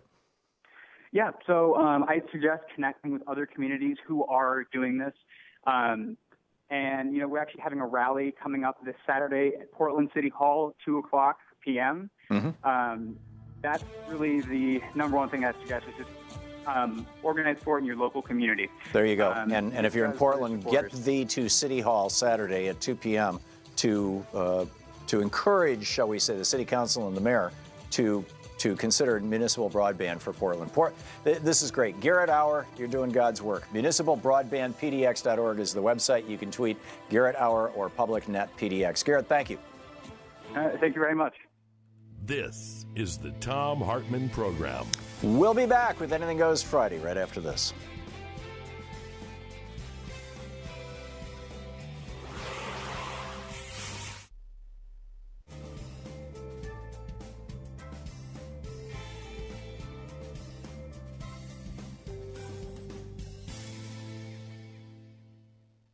Oh, this is hysterical. In a week when it's Andy Borowitz, of course, in The New Yorker. In a week when Donald J. Trump suffered the worst hair day of his presidency, North Korean dictator Kim Jong-un taunted his American nemesis by releasing a photo of his own hair easily withstanding a gale force wind. The photo showed a broadly smiling Kim, his hair seemingly unperturbed by what the state-run Korean news agency claimed were winds up to 50 miles an hour.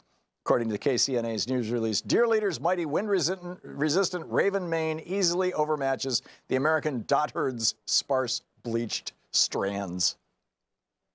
Perhaps in response to Kim's taunt, the White House doctor Ronnie Jackson held a hastily scheduled press conference to give an upbeat assessment of Trump's hair. I have thoroughly examined the president's hair, and my medical opinion is substantially thicker, lusher, and more luxuriant than Kim Jong-un's hair, he said, adding, I hate myself. I love Andy Borowitz. He is so good. Oh, my. Let's see here. Devon in Washington, D.C. Hey, Devon, what's on your mind? Thanks for watching us on YouTube. Hey, Tom. Yeah, well, I think that public broadband is a municipal good. Kids needed to do homework, and people needed to apply for jobs, and it's just a fabulous thing, and I hope it spreads nationwide. Me too. But what I called about actually was the man who called from John from Jeffersonville, Missouri earlier, seemed to be looking for some sources to track down where does the money go. Mm-hmm. So I just wanted to throw out, there are some independent groups you can get online like POGO, the Project on Governmental Oversight, and they have a whole contractor database where you can dive deep into misdeeds. This is where your tax dollars are going, yeah. Right, exactly, and in amounts that are just mind-numbing, and you can get onto the defense.gov contractor database website and see for yourself what gets awarded to each branch of the military every day, but that can get a little overwhelming. So the other thing I wanted to mention to John and for everyone, which is on the same vein, is that there's a show coming up next Tuesday on HBO called Atomic Homefront. And it's about the nuclear waste that was dumped around St. Louis from the 1940s onwards because, this stuff doesn't go away. So, unfortunately, it's in a landfill that's been creeping ever closer to the population and leaching. And So it's it's a show on HBO, Atomic Homefront, and I would encourage everyone to watch that. And is it up now or is it coming up? Coming up this Tuesday, the 13th, okay. February 13th. That's the premiere, I believe. And then you can also take a look, John, and everyone at ProPublica. They are, a nonpartisan research institute. And oh, they also have an app. In fact, I sent a note to Sean the other day saying we should get somebody from ProPublica on a regular basis, because they I open their app maybe every other day, and every day there's some new just jaw-dropping study that they've done on what's happening in our government. It's just amazing. And I would think conservatives would be as excited about this as liberals.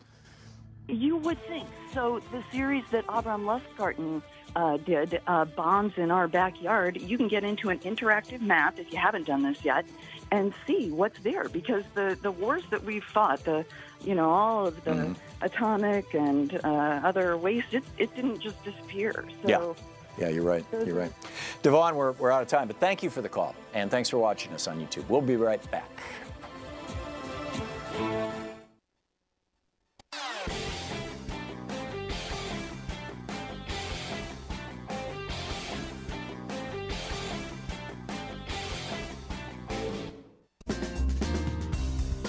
Welcome back to the Thom Hartmann Program. Joe in Oakville, Mississippi. It says here you're a conservative who wants to debate me. Folks like that always go to the top of our list. What's on your mind? Well, it's not so much a debate. It's just that, Sunday I was listening, trying to listen to different things on the radio, and came across one on your station or this station, and how hateful that some of the people were towards our president. Now, he was elected, and sort of being disrespectful. And when Obama was president, there might have been a lot of people that didn't like him, but he was our president, and we had to deal with it. Right, and we had a member of Congress, Joe Wilson, who shouted, "You lie," during a presidential speech, which has never happened in the history of the United States. Talk about disrespect. We had a guy named Donald Trump who was running around saying no, Joe, hang on just a second. This is not Fox News. I will let you talk. You let me talk, okay? Can we just agree to this, Joe? You let me talk. I'll let you talk. Can we do that? Okay. Yeah, but you asked me, and then you interrupted me. You're right. I did. Okay. Well, it's just you were concatenating. You were stringing together a whole bunch of things, and I felt like each one of them I needed to respond to. My apologies, but the disrespect of Barack Obama, I think the biggest disrespect of Barack Obama was you had a guy named Donald Trump who for 5 years ran around and said that Barack Obama is not even a U.S. citizen.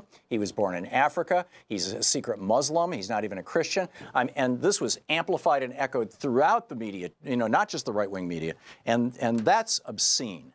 So anyhow, back to you. And it was, and I'm sure that it might have been or might not have been an apology or something, and what he did was wrong. And I'm not saying that, but what I'm saying is now he's the president, and there's so much disrespect and hate, not just towards him, but to Republicans, to conservatives, and it just seems like, and the media has not even, the mainstream media, has not even addressed what is really going on. It's all focused on how we can get rid of Trump. Now, no other president has been treated this way as Trump has. And for the Democrats to sit for our American vets and for the heroes, and all, that was disrespectful, not just to the president. Wait a second, for the Democrats to do what? Pardon? What did the Democrats do? Sat instead of standing. Oh, you mean like the Republicans did for every single one of Barack Obama's State of the Union addresses? In fact, Paul Ryan sat and refused. It was the American people. It wasn't for Trump. I'm talking Joe, hang on just a second. American people. There are, go over to democraticunderground.com. You'll see a picture of Paul Ryan sitting and refusing to applaud as Joe Biden, standing next to him, is standing up and applauding behind Barack Obama when he gave his State of the Union address. Republicans refused to applaud or to stand for any of Barack Obama's addresses. This is not, yes, it's disrespectful, but it's not unipartisan. For both parties, and I agree with that. But the thing is, okay, he's president. drop it, get over it, get your tissues out, go buy some more tissues and cry at night, but don't be doing it all and continue to do it day after day after day. People, the American people, are tired of it. Well, you have two sets of standards, Joe. No, I didn't. I cried when Obama got president, but hey, I got over it. I lived through the 8 years. It was hard. But did you call out Republicans for not standing and applauding? Oh, I would definitely say, you know, if they didn't like what he said, you can sit down, just like the Democrats did with Trump. That's not what I'm talking about. I'm talking about the people who lost their lives, who the heroes that were there as guests. They could have stood up for them, not for Trump. If they I didn't see what want you're to, saying. but for them. I see what you're saying. Yeah, you know, that you could build a case for that, and I'm not sure if the Democrats didn't stand up for all of those folks or not. I would be surprised if they didn't, if some of them didn't applaud. I think there was a couple of them that did stand, but there were your main ones did not. Yeah. And I agree that both parties need to come together and work together. And I'm an independent. I'm not either one. Mm-hmm. So it's, or I can call myself an independent. That's what I call myself. But, you know, the hate that is going around is it's horrible. Joe, if I'm not saying just one. If I could, here, and I'll give you some ammunition, okay? The showing up for the State of the Union address is a sign of respect for the presidency, which I think is what you're saying. You want the office to be honored. And the man who holds the office deserves some respect because he holds that office. Showing up to the event is that sign. This time, there were a number of Democrats who didn't show up. And you could make a strong case, and I would not argue with you, that those people who did not show up were being disrespectful for Donald Trump. They would argue that he has not earned their respect, and I get that, but I'm not sure I agree with it. On the other hand, throughout the course of a presidential speech, a State of the Union address in particular, the president typically lays out his policy goals. He says, this is where I think we should go.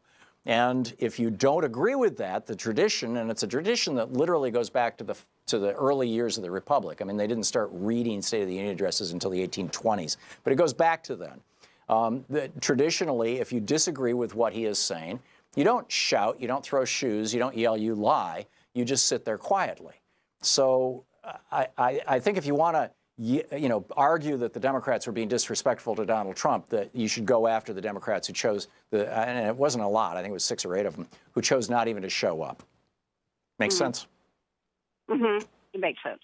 Okay. So what, on a policy level, what's your complaint with the Democrats? Because I'm guessing if you're all this upset about Democrats, there must be some specific things that the Democrats are doing that you don't like or the Republicans are doing that you do like. I'm curious what they are. Well, I don't think they're all for the American people, but then I'm sure there's some Republicans who aren't either. But, but that's a generalization. Just some, they need to just drop it, go on, do what they need to do in their job in Congress, and quit trying to find ways to spend the taxpayer dollars and doing things that are ridiculous, that are okay, I haven't heard any specifics yet, Joe, but we're hitting the break. Joe, can you call me back next week, and I'll we'll try to get you in the beginning of a segment because we got hard breaks here. I can't stop the machine, and we can have a conversation. But my question for you is: name one thing that the Republicans have done. Hang on just a second. Listening to the Thom Hartmann Program. Call 202-808-9925. If you can come up with one thing in the last decade the Republicans have done to help the average person rather than the rich, I'd love to hear it. We'll talk next week. Thank you, Joe.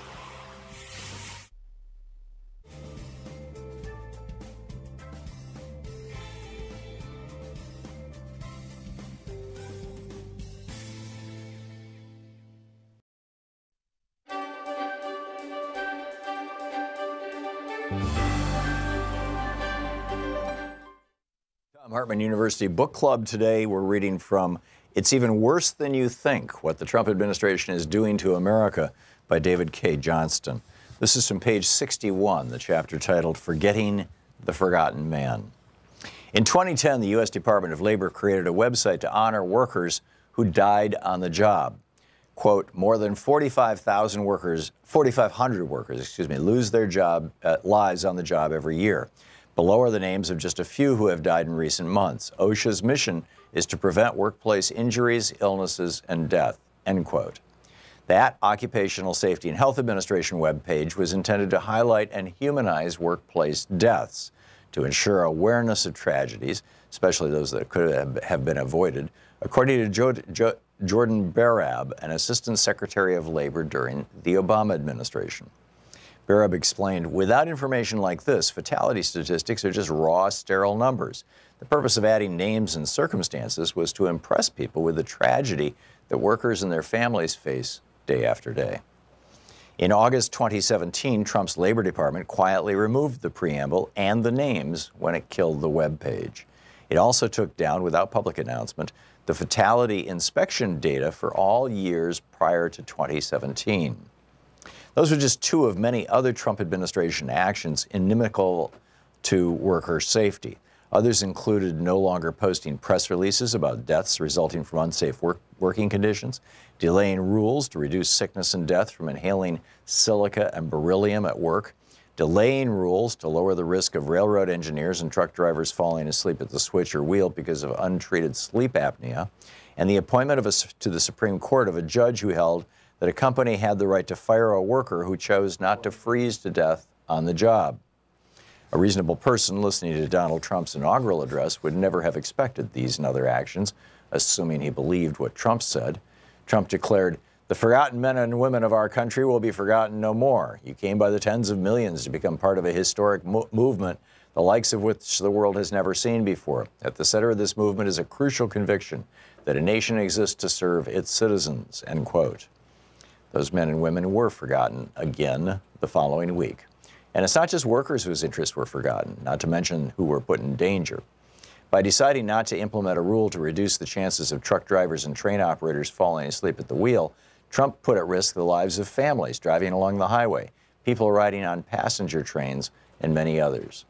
The White House called it President Trump's war on regulation. In his weekly radio address in early May, he declared that we've removed one job-killing regulation after another, and they're not pretty, and they're going. And believe me, we're just getting started on regulations. They're gone. Removal of data on workplace deaths, which averaged 13 per day, infuriated Jordan Barab, who was Obama's number 2 at OSHA. As a private citizen, Barab created a web page to keep track of the names of the dead and the reasons they were killed on the job. He called it, "OSHA won't tell you who died in the workplace, we will." After the election, Barab's concerns that the Trump administration would be bad for workers increased when he asked where the Trump beachhead team was and learned that none was coming. Each incoming administrator sends people to scope out federal agencies, learn who does what, and get a feel for the place in advance. Then the incoming administration sends its landing team, the people who will initially implement its policies for each agenda or at each agency. When no beachhead team came up, Barab figured it meant worker safety simply was not a priority for Trump. He hoped that was the worst of it, nothing more than apathy about worker safety.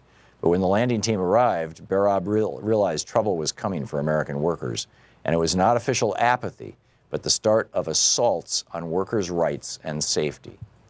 Barab said most of them had no idea they were going to labor and no interest in workers' issues either. What they did have was a mandate to delay, repeal, or weaken regulations that protected workers, as part of Trump's plan to eliminate, quote, any regulation that is outdated, unnecessary, bad for workers, or contrary to the national interest, end quote. The first sign came when Trump nominated Judge Neil Gorsuch to the Supreme Court. Gorsuch was an acolyte of Antonin Scalia, whose seat he would be taking. Like Scalia, he said statutes should be literally read, and if that made no sense, well, that was a problem for Congress. Also like Scalia, he had a habit of consulting dictionaries, often following Scalia's practice of relying on the third, fourth, or even lesser definition of a word when it supported his jurisprudence. Trump's nomination alarmed unions. Jody Calamine, a communications worker of America lawyer, told Gorsuch's Senate confirmation hearing that Gorsuch, quote, is a threat to working people's health and safety, end quote. Calamine cited Gorsuch's dissent in the 2016 case to make this his point. That dissent, he said, reveals an anti-worker bias and features the judicial activism that will ultimately put workers' lives at risk, end quote.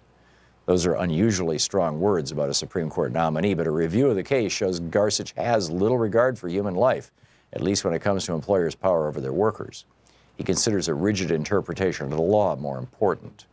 The case was about a law Congress passed giving workers the right to refuse dangerous tasks. Gorsuch said, no, you may not refuse. It's even worse than you think, by David K. Johnston.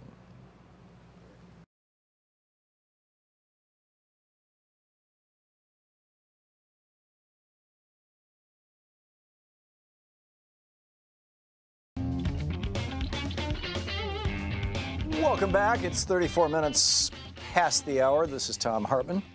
It's Anything Goes Friday. And Devin, Devin, in Houston, Texas, you are on the air. Thanks for listening to SiriusXM. Thank you, Tom. Great show as always. Thank you. My question for you is, do you think that conservative mindset in general is incompatible with governance? The reason I say that is I kind of split it into two camps. The one camp is purely authoritarian-minded, so when they actually get government, they try to rule instead of govern. And the second mindset is they like to call themselves like a libertarian, is like a weird form of libertarianism, but their social of caring is so small that they can't empathize with other people outside of it. And to me, this just finds them the best. Is like, what sane person expects something from someone they're not willing to do for someone else?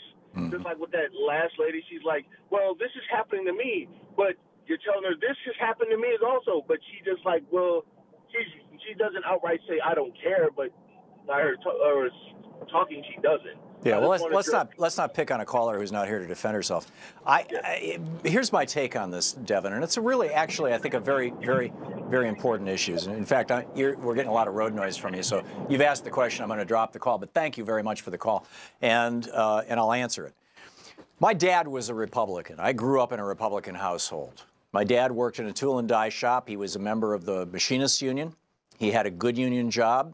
He was able to raise 4 boys and put some of us through school.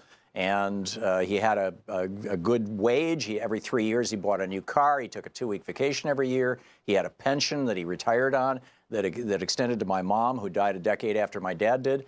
It was a good time. And the conservatives at that time, and my dad and I used to sit and watch William F. Buckley Fire in Line, on PBS. This is back in the 60s. And we debated politics our whole lives. But my dad would not, in my opinion, would not be a Republican today. When Steve Scalise gets elected in Louisiana by proclaiming that he is David Duke without the hood, you know that something wrong has happened. Now, this was part of the Democratic Party at one time. The Democratic Party up until the 60s, up until the Civil Rights Act, when Lyndon Johnson said to Bill Moyers, if I sign this legislation, the Democratic Party is going to lose the South for a generation. He was right. Because the Democratic Party had been a pro-segregation, anti-integration party up until the mid-60s, or in the early 60s. John Kennedy was opposed to this, too. But the Democratic Party got their act together. Robert Byrd condemned the Klan and left the Klan, and was, I think, the last Democrat who had ever been a Klan member who was in Congress, and Robert Byrd is long dead. He died in his 90s, a decade ago or thereabouts. The Republican Party, though, literally, Steve Scalise said, I am David Duke without the hood. You've got Republican, there's a guy named Andrew, is it Arthur Johnson, is his name? Or Arthur Jones, what, Arthur Jones, I think? Yeah, you've got a Republican right now who is an open Nazi running. He was on TV just, yesterday or the day before on CNN, proclaiming his Nazism, racial supremacy, white supremacy, all this kind of stuff. That would not happen in the Democratic Party today. But it's not, but it's not Republican Democrat. It's really conservative Republican. What has happened is, since 1976 with the Buckley decision in the Supreme Court, which said that if billionaires want to own politicians, they can. That is considered pouring money into politics is considered, under the Buckley decision in '76, free speech under the First Amendment. Now, prior to '76, it was regulated, particularly after '73, after the Nixon scandals. All kinds of reforms were passed. You couldn't give more than $1,200 to a politician. Couldn't give more than I think it was $2,400 to a party. It locked out the billionaires from controlling our politics. But after the Buckley decision, and particularly after Citizens United in 2010, but Buckley really started it because this was something that the whole Reagan machine took huge advantage of.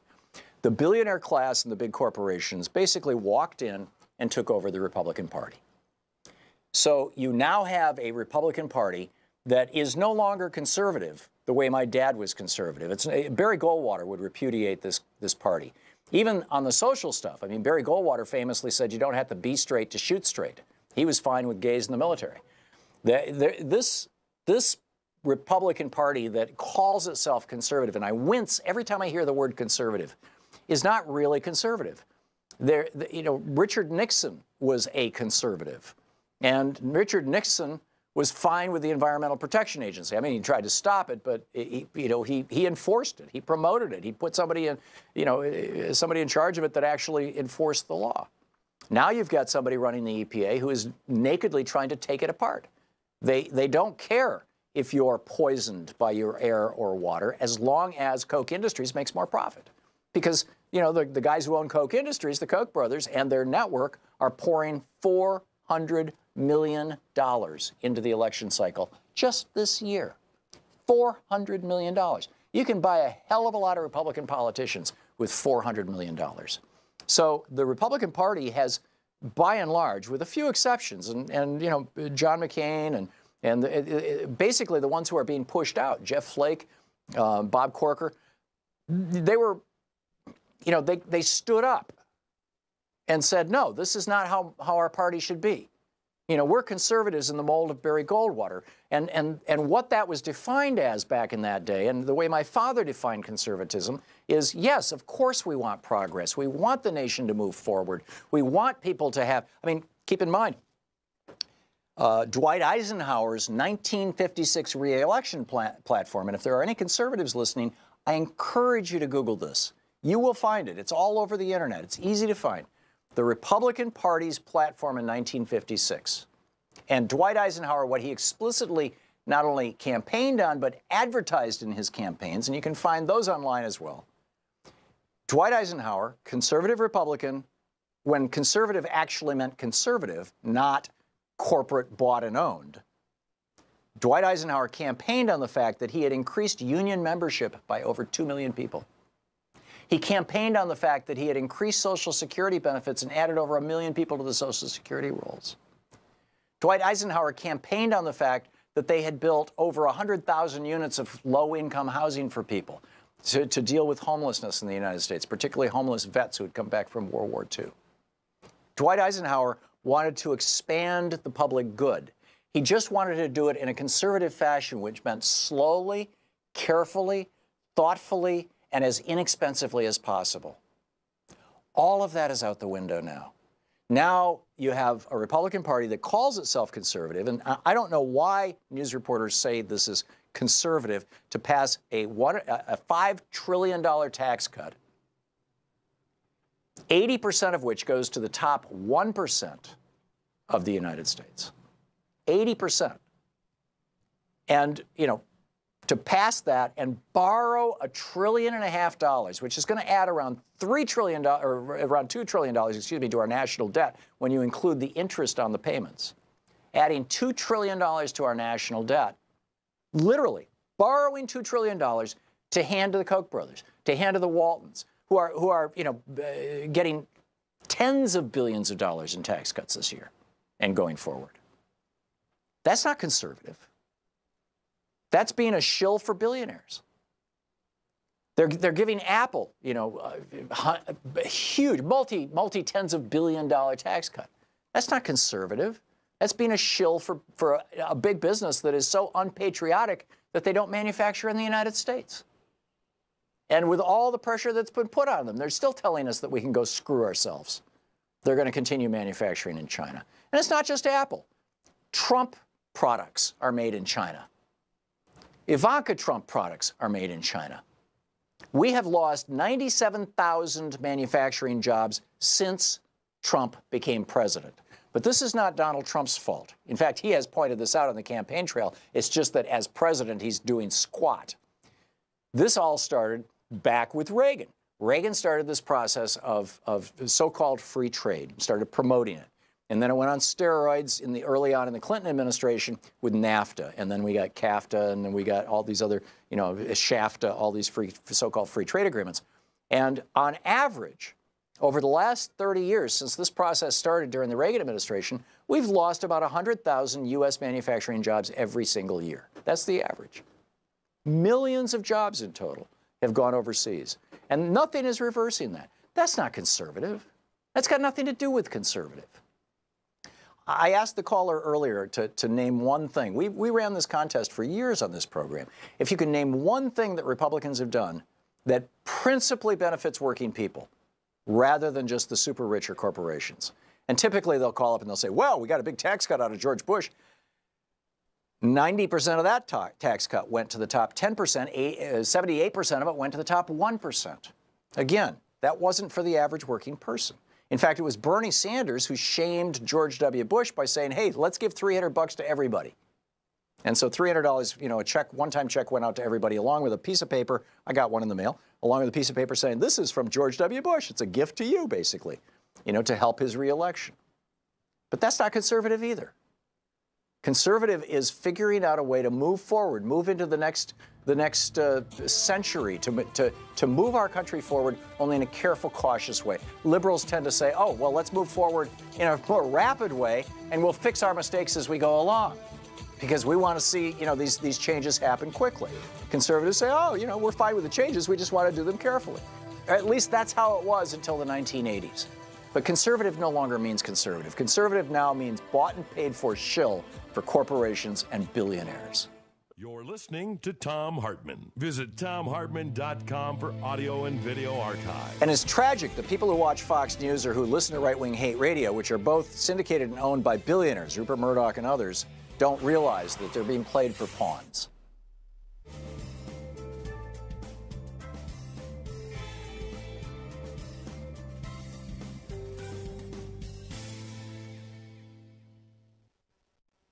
Welcome back. Joy in Crescent City, California. Hey, Joy, what's on your mind today? Joy, watching Free Speech TV in Crescent City? Been on hold for 10 minutes and 10 seconds? Okay, no Joy. Let's try Lawrence in St. Paul, Minnesota. Hey, Lawrence, what's on your mind? Well, I was going to spend an ordinate amount of time addressing that. She said she was an independent. We all know she was a Republican. She said she didn't watch Fox News, your last caller. We all know that. That's all she does, ingest Fox on a 24-hour, 7-day-a-week basis. Well, Lawrence, I mean, she was listening to SiriusXM, and SiriusXM has 4 conservative channels and 1 progressive channel. So, the difference between the right-wing hate radio and Fox News is almost 0. So it may well be that she didn't watch Fox News. She just listens to the radio all day. But, let's cut her a little bit of slack. She might be an independent who always votes Republican, if you will. I'm sorry, Lawrence. I don't mean to be pushing back against you, and I understand where you're going, and I'm going to give you a chance to, finish your thoughts. But I'm uncomfortable with trashing people who are not here to defend themselves. Back to you, Lawrence. Right, and that's why I don't have any qualms trashing her, because I would hope she is still listening and will just not put up by a right-wing guy just to call liberal radio shows. I would hope she would continue to listen to you and call back with her rebuttal. Yeah, I agree. The pressed her something specific. She had no answer. You know why? And you've seen this meme on the internet. We cried when Trump got elected because he is a racist. She said she cried. She cried because Obama got elected because she is a racist. Everybody's seen that meme before, but it's a very thoughtful meme, and that pretty much says it all about that. Now, I'm not going to say anything else about her. Now I'm going to talk about the Democrats in my last 30 seconds, sure. 20 seconds that I got. And this is why Democrats are going to continue to lose, because These people bring their hatred. They bring a gun, and all the Democrats know how to do is give them the benefit of the doubt and bring pillows to a gunfight. No, the time is over to give them the benefit of the doubt. They elected Donald Trump fully knowing what this guy is about, and they still elected him. No, the time is not for us to be passive. No more of that. No, when you say you supported Donald Trump, you said, I am a racist.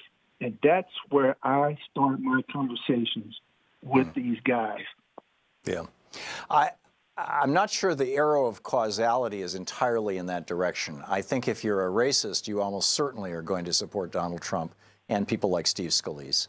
That's probably close to 100%.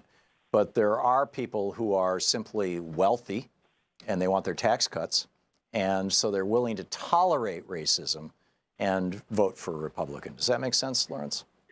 Oh, it makes perfect sense. I think what you're saying is, if that's the case, why would Colin Powell, Condoleezza Rice be associated with the Republican Party? Well, yeah.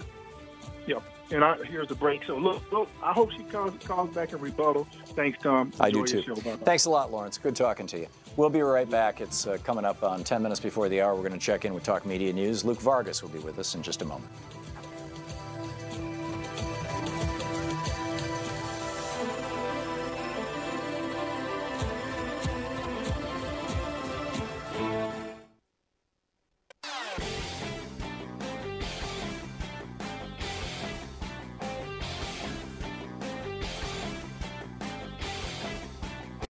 Hi there, I'm Marie with Free Speech TV. Your support, whether through giving donations, volunteering, or spreading the word about Free Speech TV, has made it possible for the only independent progressive news network to exist. And for that, I want to say thank you. Now you can give to the network powered by the people by donating an unwanted or used vehicle through our Vehicles of Change program. If you have an old car, RV, or even a motorcycle, Free Speech TV can use it to grow and thrive. You can make a bigger difference in supporting Free Speech TV by giving an old car. It's a great way to support the network without having to dig into your bank account. Just call 877-378-8669 and ask for more information about Vehicles of Change. Again, the number to call is 877-378-8669. If it has a VIN, we'll take it in. Thank you.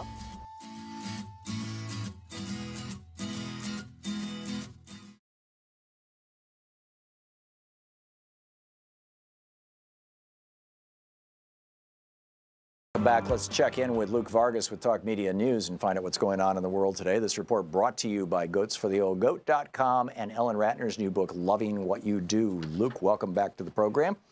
Hey, Tom, glad to be with you. Great to have you. By the way, I should add, you are the chief foreign correspondent for Talk Media News, and people who want to follow your Twitter feed, it's at The Courier, C-O-U-R-I-E-R. So the two Santa Claus theory is still obviously being, the Jude Wieniski injected into the mainstream of the Republican Party in 1976, saying that when Republicans are in office, run the debt up as hard and fast as you can so that when Democrats come into office, you can scream about the debt and demand that they cut social programs, thus shooting the Democratic Santa Claus and turning the Republican Party into the Santa Claus of tax cuts. That seems to be running on steroids, but there's pieces to this program that was passed overnight, the two-year budget or whatever you call this thing, that have to do with the opioid crisis, CHIP, the Children's Health Insurance Program, and I'm sure there's lots of other stuff. What's in it all, and what should we know about it? Well, I think you're right to point out this sort of irony we have here about, Republicans who didn't let President Obama do anything that he couldn't fully pay for. And even when he would lay out a way to recoup costs for expenditures, they were distrusting or unwilling to let him, have a longer leash. And now you have the vast majority of the new spending that is laid out in this two-year budget. There's just no offsets for it whatsoever. The only bit that we're hearing there's going to be at least some sort of plan to offset is going to be the $200 billion, which the White House is going to ask for next week for infrastructure. But the $165 billion going to the Pentagon and the $131 billion being added to non-defense discretionary spending, it is completely going to be paid for by more borrowing. And you've seen the Club for Growth come out and slam this budget. You've seen the Heritage Foundation slam this budget. And I think that's largely the reason why you saw, well, I think it was close to 70 members of the Republican caucus in the House of Representatives just not go for this. But the way they got this to pass was there were some spending provisions here, which Democrats like, and Democrats helped put this budget over the top. The CHIP, Children's Health Insurance Program, is extended from 6 years out to 10 years out, which had been the goal of Democrats on Capitol Hill all along. And there is $6 billion being put towards the opioid crisis, which is a good chunk of money. It is way less than many experts in the field who are looking at this as a true epidemic that is killing just as many people per year as the AIDS HIV crisis was at its peak, and yet being funded much, much less. But I guess when it comes down to the opioid funding, the concern among people concerned with this issue is that we don't know exactly how the money is going to be spent. Right. Are they going to use this for treatment or for imprisonment? Mitch McConnell said it's going to be grants, prevention programs, and law enforcement efforts. Oh, and God. I think the concern is how much is that last pool of money, because we've had a lot of research that shows that police crackdowns and increased they make things worse for drug users or actually make this whole thing worse. Yeah. So, well, interesting. Overseas, the Winter Olympics going on in Seoul, South Korea. Mike Pence went over there with Fred Warmbier. Did he meet with North Korean officials? And if so, what's going on? He did not, though they were only feet away multiple times. It's kind of funny. I was flashing back today as I watched these images and heard these pool reports about Mike Pence at one point walking around a table of dignitaries who were eating dinner. And he came in late, so there wasn't a seat for him. And he shakes everybody's hand and skips the North Korean president, Kim Jong-nam, but shakes the people to the right and left of him. And it's just the opposite image it conjured up in my mind of that Mandela funeral in South Africa. When you remember President Obama sort of walks into the VIP box, and I'm not sure he even knew Raul Castro of Cuba was going to be there, but he said, look, I know who you are. I'm not going to be petty and not shake your hand. And you sort of explain it to the press later. That's obviously a different tack than Pence, struck here, where he's Pence chose to basically be an ass. Well, yeah, I was going to say you could say it's he's upholding American values, or he's being petty, but he's certainly not emulating President Obama. So, but here's what we should watch. We've got a few more days of these two delegations being in the same country at the same time. There are rumors that over the weekend, this sister of Kim Jong-un is going to propose that the South Koreans come to visit North Korea later this year, which would be a step forward for the peace talks. But Mike Pence's aides say that while he hasn't ruled out the prospect of any meetings, that North Korea would need to agree in advance to give up its nuclear program before they'd talk, which again is not a sincere offer of dialogue, to be sure. Not even close. It's catering to his base. That's bizarre.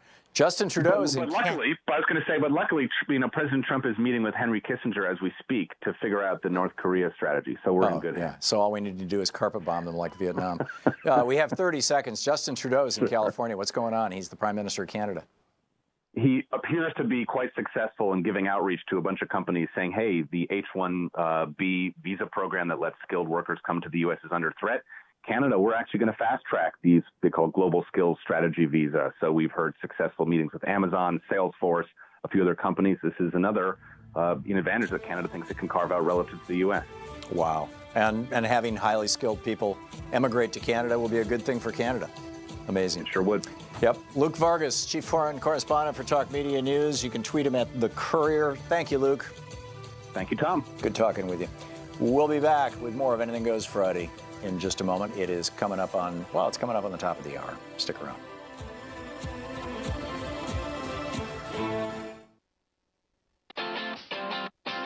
You're listening to Thom Hartmann.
The Thom Hartmann Program is brought to you in part by the Aiden Forecast, an investment newsletter with weekly updates of leading market indicators and a monthly deep dive into what the details of the economy and the markets mean for investors and retirees.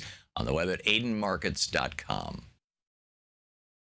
Wines have some of the highest pesticide levels in our food chain. This hour brought to you by ecowine.com. Pesticide-free wines, organic wines, imported from France by the Organic Wine Company, ecowine.com. Hartmann Program is brought to you in part by Super Beets. Super Beets are sourced from non-GMO beets, and they're packed with dietary nitrates, helping to produce nitric oxide for more energy, stamina, and support for healthy blood pressure levels naturally. For more information, call 800-223-8242 or visit tomsbeets.com.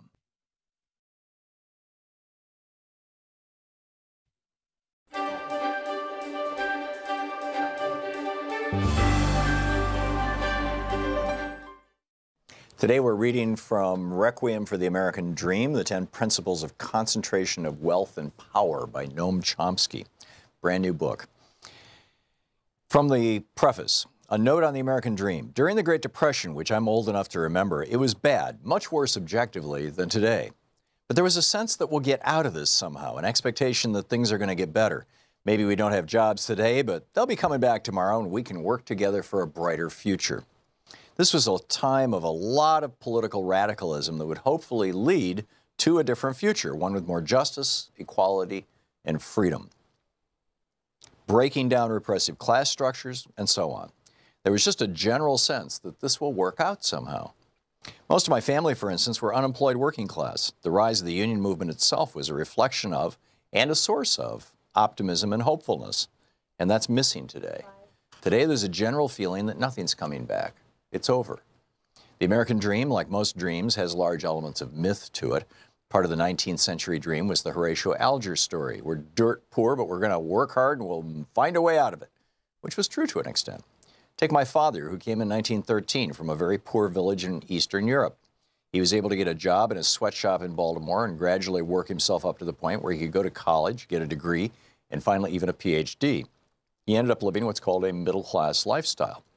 A lot of people could do that. It was possible for immigrants from Europe in the early days to achieve a level of wealth, privilege, freedom, and independence that wouldn't have been imaginable in their countries of origin. But now we simply know that that's not true anymore. Social mobility, in fact, is lower here than it is in Europe. But the dream persists, fostered by propaganda. You hear it in every political speech. Vote for me, you'll get the dream back. They all reiterate it in similar words. You even hear it from people who are destroying the dream, whether they know it or not. But the dream has to be sustained. Otherwise, how are you going to get people in the richest, most powerful country in world history with extraordinary advantages to face the reality that they see around them? Inequality is really unprecedented. If you look at total inequality now, it's like the worst periods of American history. But if you refine it more closely, the inequality comes from the extreme wealth in a tiny sector of the population, a fraction of the 1%. There were periods like the Gilded Age in the 1890s and the Roaring '20s and so on, when a situation developed rather similar to this. But the current period is extreme. Because if you look at the wealth distribution, the inequality comes mostly from super wealthy. Literally, the top 0.1% are just super wealthy. This is the result of over 30 years of a shift in social and economic policy. If you check, you find that over the course of these years, the government policy has been modified completely against the will of the population to provide enormous benefits to the very rich. And for most of the population, the majority, real incomes have almost stagnated for over 30 years. The middle class, in that sense, that unique American sense, is under severe attack. A significant part of the American dream is class mobility. You're born poor, you work hard, you get rich. The idea that it's possible for everyone to get a decent job, buy a home, get a car before their children go to school, and have their children go to school, it's all collapsed. Take a look at American society. Imagine yourself looking down from Mars. What do you see? In the United States, there are professed values like democracy. In a democracy, public opinion is going to have some influence on policy, and then the government carries out actions determined by the population. That's what democracy means. It's important to understand that privileged and powerful sectors have never liked democracy, and for very good reasons. Democracy puts power into the hands of the general population and takes it away from the privileged and powerful. It's a principle of concentration of wealth and power. Concentration of wealth yields concentration of power, particularly so as the cost of elections skyrockets, which forces the political parties even more deeply into the pockets of major corporations. This political power quickly translates into legislation that then increases the concentration of wealth. So fiscal policy, like tax policy, deregulation, rules of corporate governance, and a whole variety of measures, political measures designed to increase the concentration of wealth and power, yields more political power to do the same thing. And that's what we've been seeing. So we have this kind of vicious cycle in progress. I mean, the wealthy always did have an inordinate amount of control over policy. Actually, that goes back centuries. It's so traditional that it was described by Adam Smith in 1776. You read the famous Wealth of Nations. He says in England, quote, "The principal architects of policy are the people who own the society." In his day, in Adam Smith's day, merchants and manufacturers. And they make sure that their own interests are very well cared for, however grievous the impact on the people of England or others. Now, it's not merchants and manufacturers, it's financial institutions and multinational corporations. The people who Adam Smith called the masters of mankind, and they're following the vile maxim, all for ourselves and nothing for anyone else. They're just going to pursue policies that benefit them and harm everyone else. Well, that's a pretty general maxim of politics that's been studied closely in the United States. Those are the policies that have increasingly been followed. And in the absence of a general popular reaction, that's pretty much what you'd expect. Then we get into principle number 1, reduce democracy. And, he goes through his 10 principles. The book, Requiem for the American Dream. Stories of an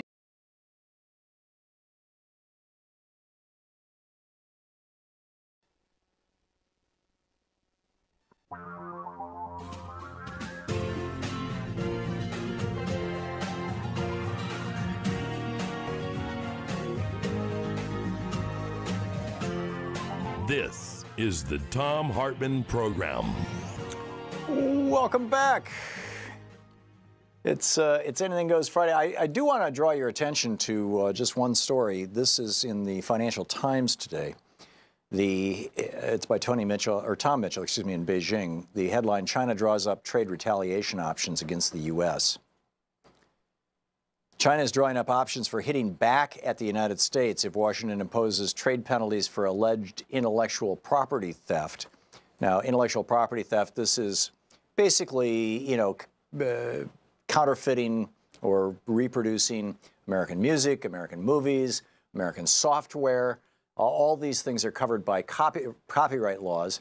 And the Chinese historically have been early on, actually, encouraging promotion of this kind of thing, and nowadays just kind of looking the other way. And we're starting to get upset about it, and the Chinese are getting ready to kick us in the teeth for doing so. They go on to say, when China's Commerce Minister earlier this week announced an anti-dumping investigation into U.S. exports of sorghum, an animal feed, analysts said it reflected Beijing's desire to continue to contain bilateral trade disputes to relatively narrow sectors. The bottom line here is that China is rich because American corporations sent millions of our jobs and billions, arguably trillions of dollars of our manufacturing capacity, of our industrial and economic infrastructure offshore, most of it to China. Some of it went to Indonesia, Malaysia, Vietnam. A lot of it went to India and the Philippines, particularly the service sector stuff, calls stations and places like that where, speaking English is a high priority. But when it comes to actual labor, just outside the United States. And in fact, the Republican tax bill provides an incentive for companies to continue doing this. If you do your business offshore, if you own a factory overseas, and this is why you didn't hear companies screaming about the Republican tax bill, Apple and Dell and all these other companies that manufacture overseas, IBM, I mean, you name it, right? If it's a manufactured product, odds are it was made in China. And these companies were not upset about the GOP tax bill. because used to be, if you made your stuff overseas and you made a profit, you had to pay 30 or 35% tax on it, income tax on it, corporate tax on it. It was 35%. Now it is 21%. So you have an incentive to move your manufacturing overseas, if you manufacture overseas. So on it goes, right? Michael in Cassopolis, Michigan. Hey, Michael, thanks for listening to Sirius XM. What's up? Hi, Tom. Sure. I called again to follow up on a conversation we had about any politician or leader winning based on really understanding what the American people are and who they are and how we got to be here. You know, you mentioned earlier in the week the ratifiers of the Constitution were, I think, at least 50% in some cases farmers. Well, my place here is zoned agriculture, and all the parcels around me are zoned agriculture. And I'll tell you one thing about farmers, American farmers, they don't like big words. And, you know, if you ask them, well, what does internet freedom mean? They could probably tell you. If you ask about internet, what's the thing? Net neutrality? Yeah. Here's what I'm saying, Tom. We can win in November by understanding that American values.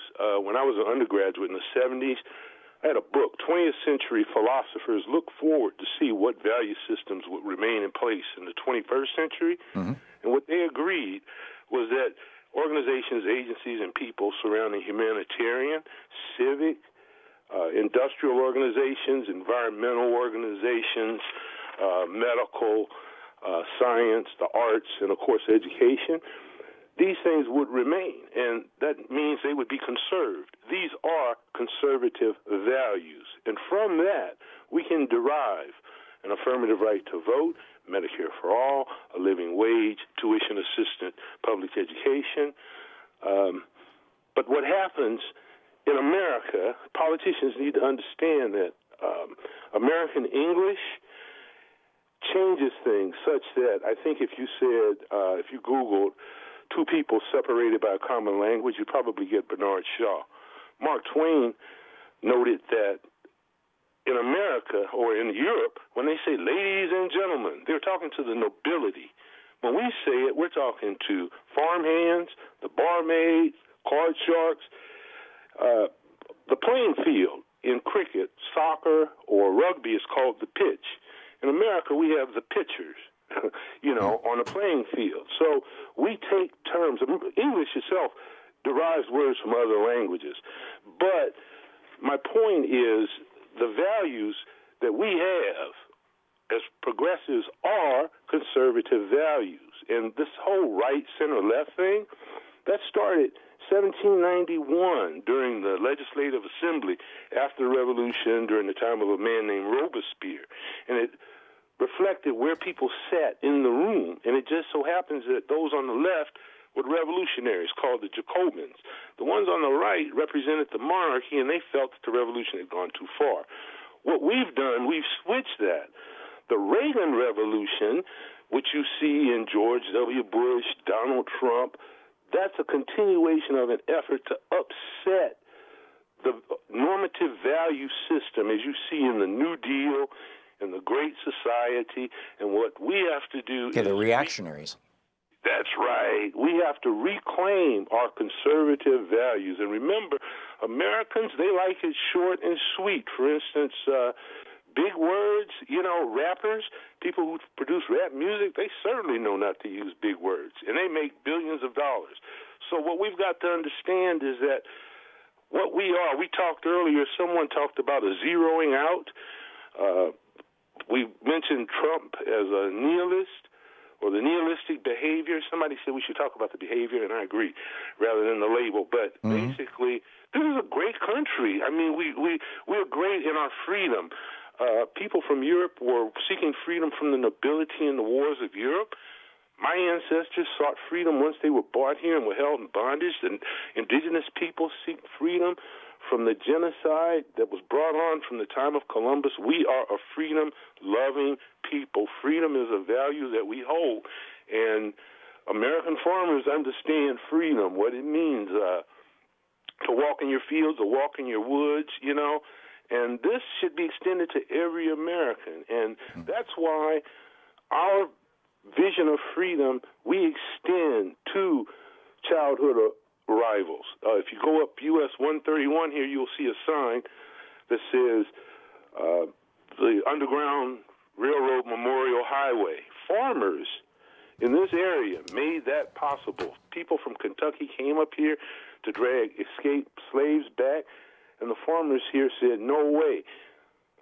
It would be anti-American to deport people who have been here, and it's not going to happen. So we have to reclaim our values as more conservative, less reactionary, and let's try to, remember that Americans, debate used to mean you and I would take an issue, like should we have a policy in view of violence in schools?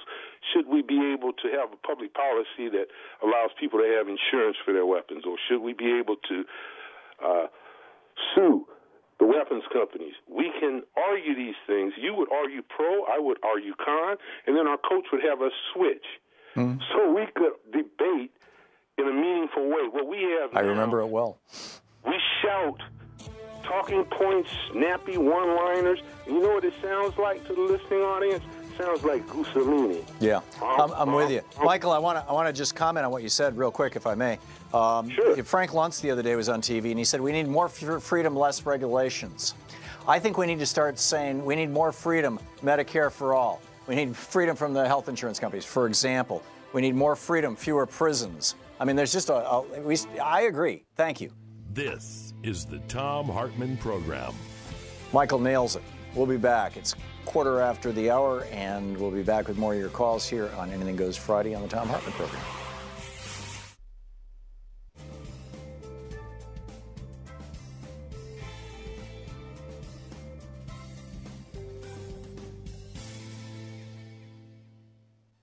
Welcome back.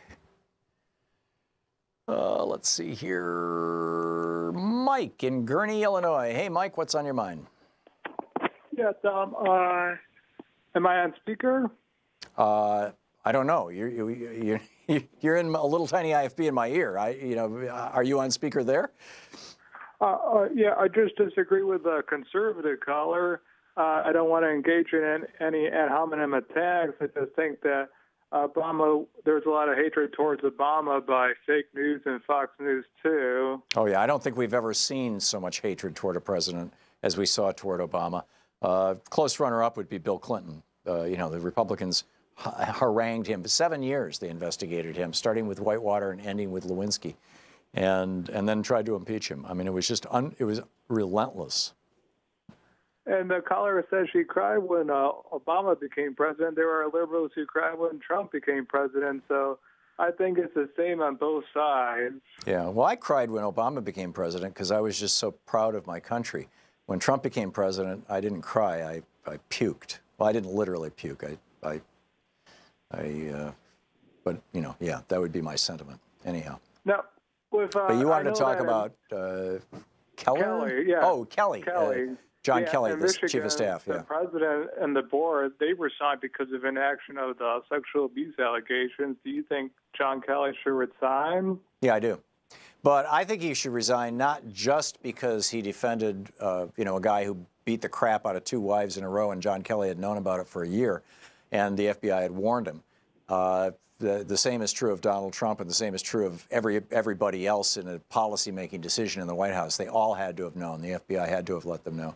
The guy did not have a security clearance, and he's sitting there at a desk where literally every piece of paper that goes to the president goes across his desk, some of them at levels of classification where not just top secret, but levels of classification that are classified, that I can't even say on the air because they're classified.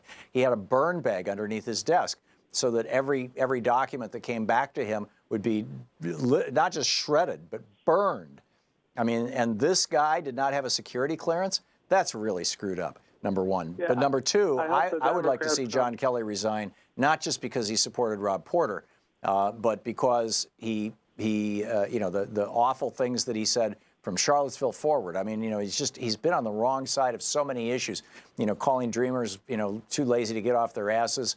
He's basically, I don't know, maybe he watches too much Fox News. He's basically a right-wing troll, and he's running the White House. Back to you, Mike. There should be a investigation into the abuse and everything that's going on there. Yeah, I think it would be a very good idea.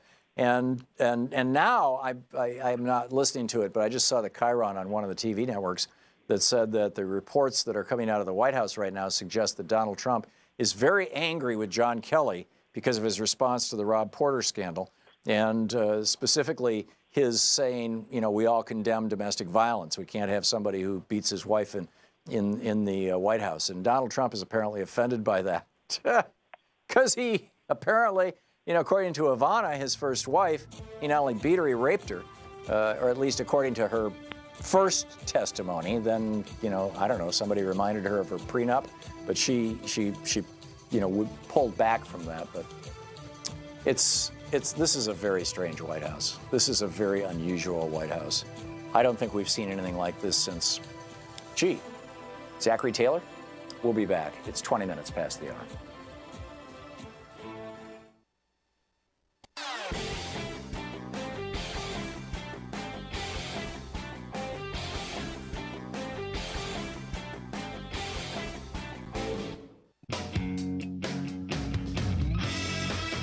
Welcome back. Scott in Alameda, California, you are on the air. Thanks for calling. What's up? Hey, I'm calling about the earlier phone call talking about San Francisco politics. Mm-hmm. I don't know if you're aware of this story, but really all hell's breaking loose in San Francisco politics. Tell me about it. London Breed, who was born in the Hunters Point projects. I'm from San Francisco, so I'm very familiar with the layout of the city and the political history and everything. She was born in the, I think it was Hunters Point projects. She came up from, you know, living in public housing, and she became the president of the Board of Supervisors, which is, you know, the alderman or whatever. Right, it's like the city council. Yeah, city council. Okay, so she's the president. And Ed Lee died in office from a heart attack just recently. He was the mayor? January. He was the mayor, Ed Lee, first Chinese-American mayor of San Francisco. Mm-hmm. And so as protocol, London Breed became mayor from president of the Board of Supervisors, okay, until they could have a special election. Just like Dianne Feinstein did after the assassinations of McAteer. And, no, it was Harvey Milk, wasn't it? Harvey Milk and not McAteer. God, my Oh, brain Mayor Moscone? Anyway, Moscone, yeah. Moscone and Milk. Yeah, we're talking when Dianne Feinstein was part of the city council of San Francisco rather than in Congress. And it launched her national political career. Well, right. Just last 2 weeks ago, the Board of Supervisors removed London Breed, who is a black woman, and replaced her with a rich white fund manager who represents and lives in the wealthiest district one of the wealthiest districts, which is Marina Cow Hollow. Okay. Mm-hmm. Well, was she removed for a cause? She was removed because they thought she had too much of a head start on the special election that's going to happen in June. No, I'm sure they didn't say that, Scott. What was the excuse that they gave? That's exactly what they said. Really? That she had too much of an advantage because she was the board of, she still held the office of president of the board, and she was acting mayor. Okay. Mm-hmm. It was an outrage what they did to the black community. Now, the progressives were key in removing her because she is supported by this guy Conway, who is a kingmaker. He's a software mogul, rich billionaire, who supports moderate Democrats in the city, and so they don't like this guy. He apparently sent threatening letters that if you didn't support her, you weren't going to get his support. And what a mess! Now it's a huge mess. And the thing is, the Democrats are will mess themselves up time and time again. Look at what they've done with DACA, for God's sakes. Now, I understand they got S-chip, but for God's sakes, they could have figured out some kind of language. We're going to get S-chip now, and we're going to fight like hell for DACA. And well, my suggestion, Scott, and I talked with Tom Perez about this, the chair of the DNC yesterday, and he agreed with me and said that if he was in Congress, it's what he would do. Although, you know, being the head of the DNC doesn't mean that he gets to tell members of Congress what to do. Probably should have been having the conversation with Chuck Schumer and well, actually in the House with Nancy Pelosi. No, But real quick, Scott, my suggestion was what the Democrats should have said is we would be glad to vote for your budget right after Paul Ryan holds a vote on DACA, because there is a DACA bill in the House. The vote could happen in 15 minutes. They could just get it out of the way. But we're going to withhold our vote for your budget until we have a vote on DACA. And they didn't do that. They should have. They're going to lose generations of young black voters and Latino voters. The thing is, just to pivot slightly, the woman who called about not she complaining to Trump supporter who complained about not respecting the president, and then you asked her, which was brilliant, what she found, you know, bad about the Democrats. She doesn't have an answer. I could come up with 20 things about the Republicans in an instant. Just drop a hat, and I can come up with it. The very first thing that I thought of was the Community Recovery Act, which gets rid of redlining, okay? And it was passed, I believe, in the 70s, and now Trump's going to go after it. Okay? Yeah, Jimmy Carter. That was Jimmy Carter's legislation. Yeah. Okay. So this is. But you know, the Republicans are still blaming that legislation for the crash of 2008. Yeah. Right, why? Because they couldn't. They made up this phony baloney story that the Community Recovery Act forced banks to loan money to people in black neighborhoods who couldn't afford to buy houses, which is total BS. All it did was say you can no longer discriminate against a person based on where they live, on their community. You can't redline out entire neighborhoods. You can still discriminate against a person based on their credit score. All of the good that act has done is amazing. Yeah. From Head Start programs to fair lending practices, creating small businesses, getting people to be able to buy homes. Well, those are all the reasons why the Republicans hated it. It didn't do anything for the billionaires. It didn't do anything for the banks and the crooked lenders. But the point is, I'm not in favor of moderate Democrats. Third-way Democrats are bane, are a cancer on the progressive working class movement. They basically redlined London Breed to get back to the Community Recovery Act. They basically redlined London Breed, okay, with this don't give her too much advantage. A black woman can't have too much advantage. Oh, jeez. She has to. We have to even the playing field. You know, how many times have you heard that? With a white guy billionaire.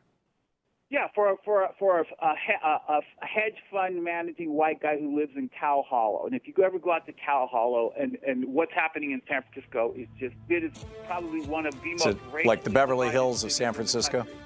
It's unbelievable. Yeah. Anyway, Scott, thanks for the call and thanks for the information. I lived in San Francisco for a few months. This is summer of 1968, and I love the city. I've been there many, many times, but I have completely lost touch with San Francisco politics, and I appreciate the update. Thank you. We'll be back. It's 28 minutes past the hour. It's Anything Goes Friday. Back with your calls after this. You're listening to the Thom Hartmann Program. Call 202-808-9925. We'll be right back. Stick around.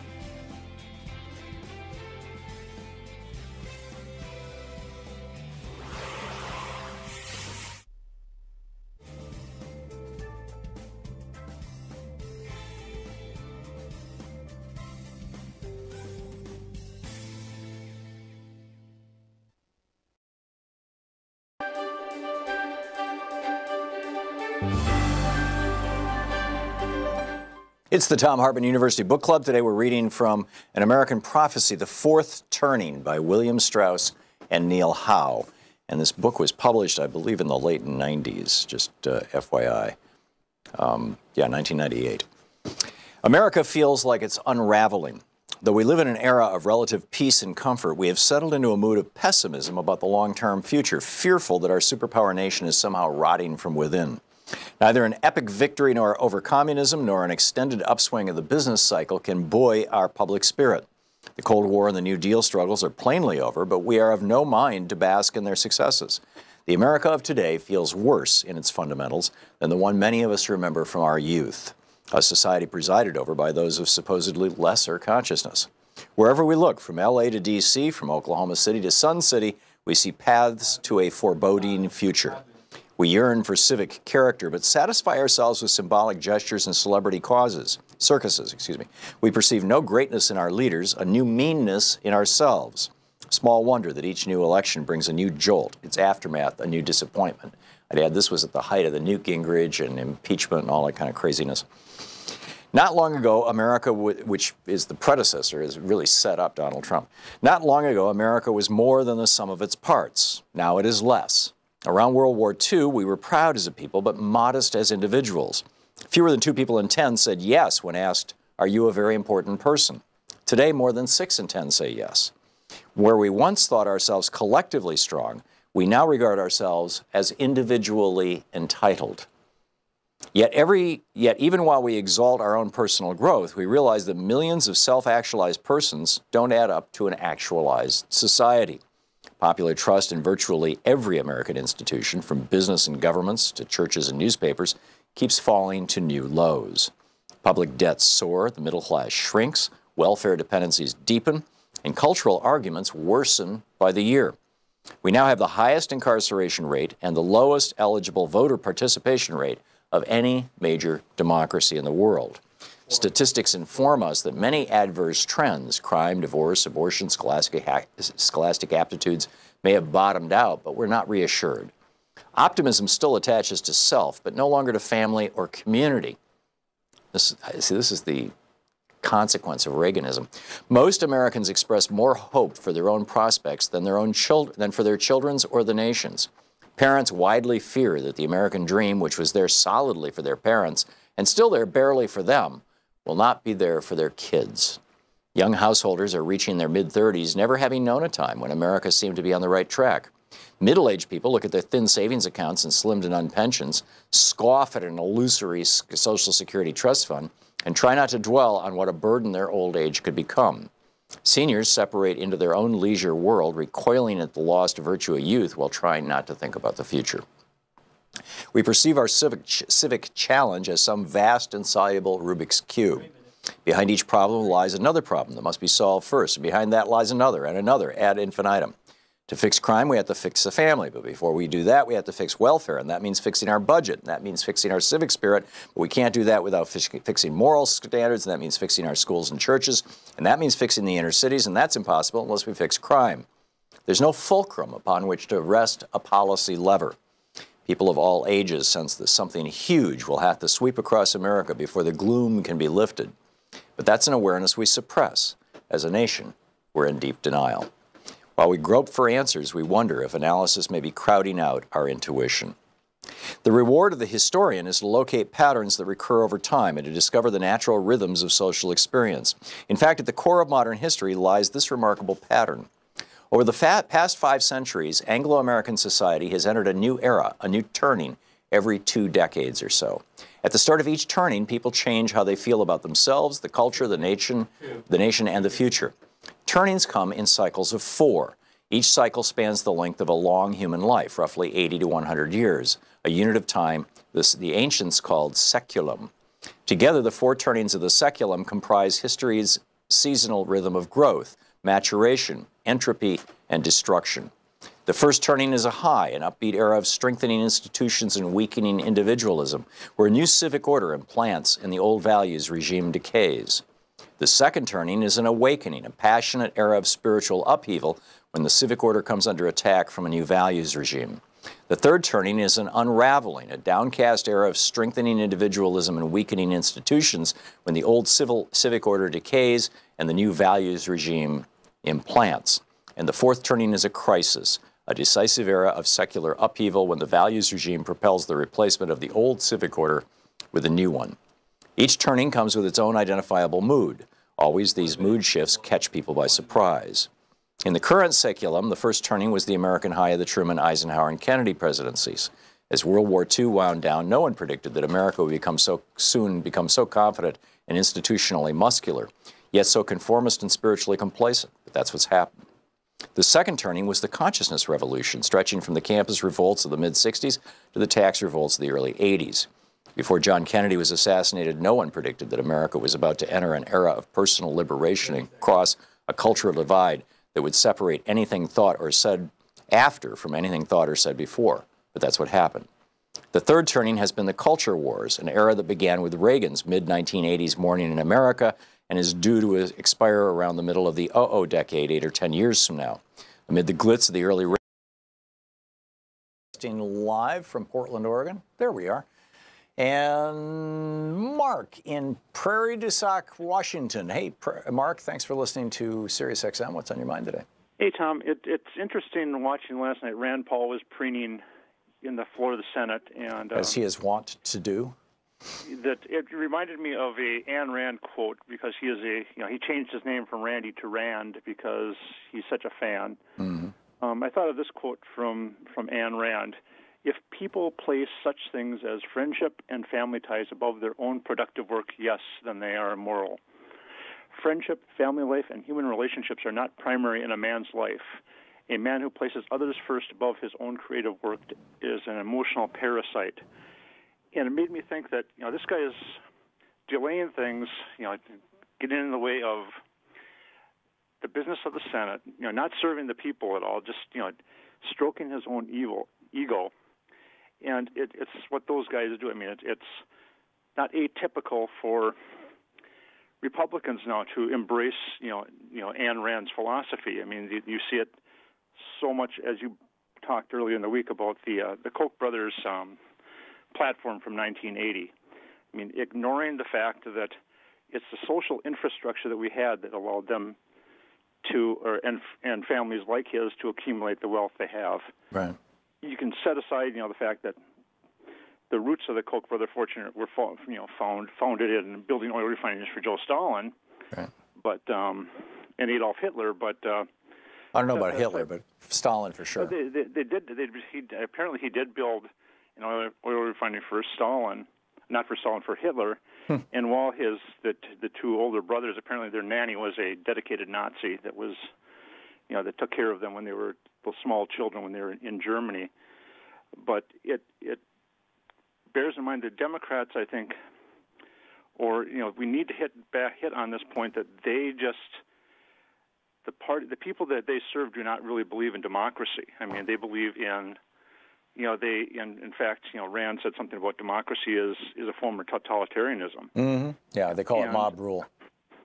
And of course, our Constitution is structured as such that, it has provisions in place to try to avoid the mob rule part of it. Sure, that's the whole elected representative thing.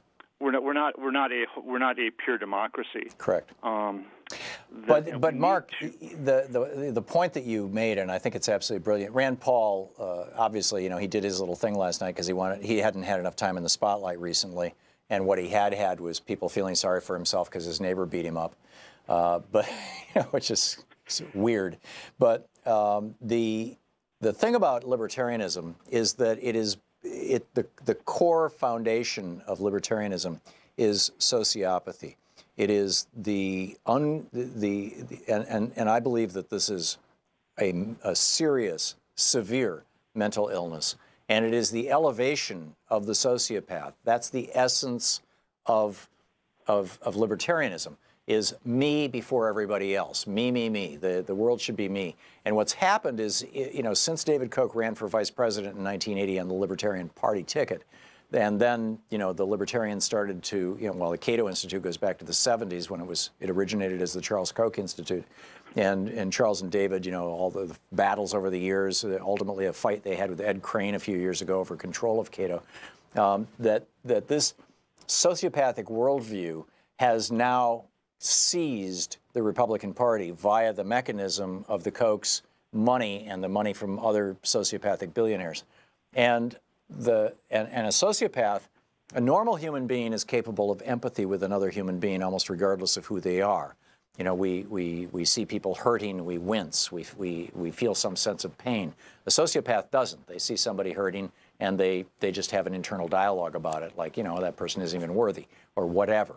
Or even they might have an internal dialogue that says, oh, it looks like that person's in pain, but they don't have a feeling for it. They're incapable of empathy.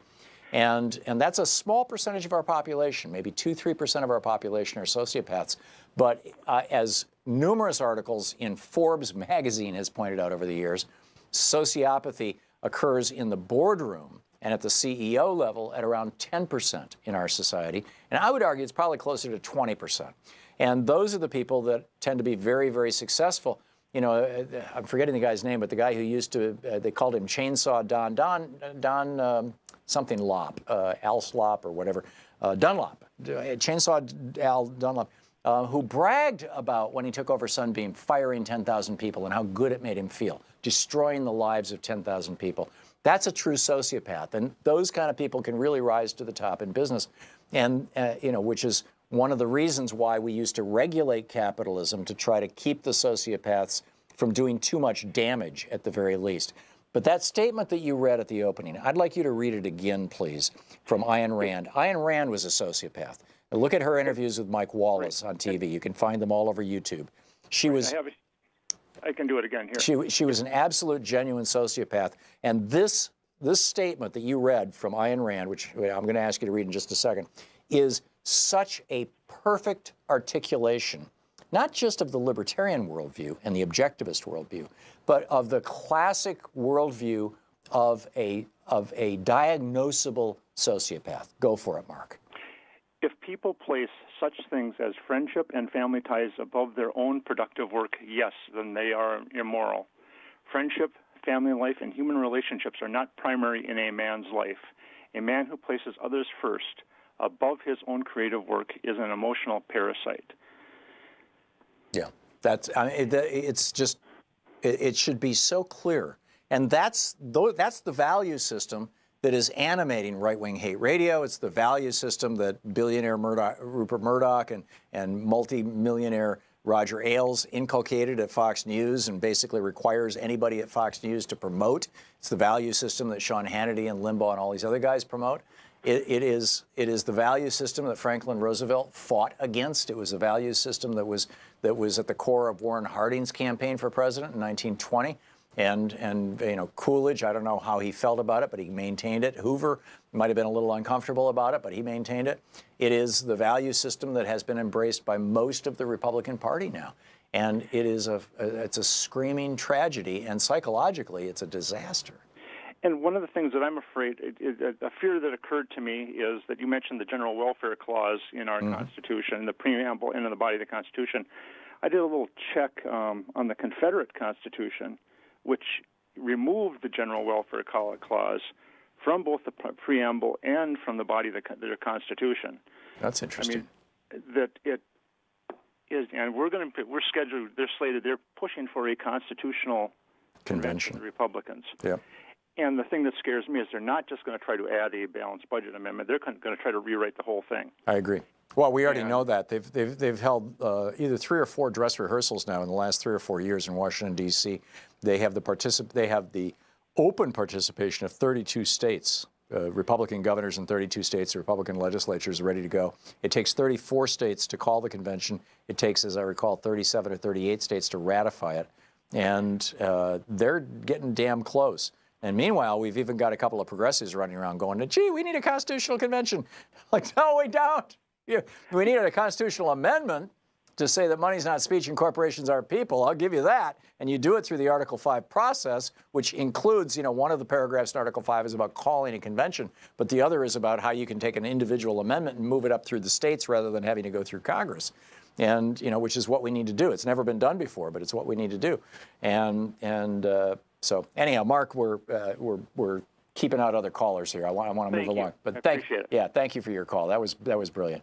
Tony in Absecon, New Jersey. Hey, Tony, what's on your mind? Hi, Tom. How are you? I'm well. What's up? Well, we've heard the term chain migration bandied about a lot lately with the immigration situation. Yeah, I don't know anybody who's trying to import chains and make them citizens. I don't get it.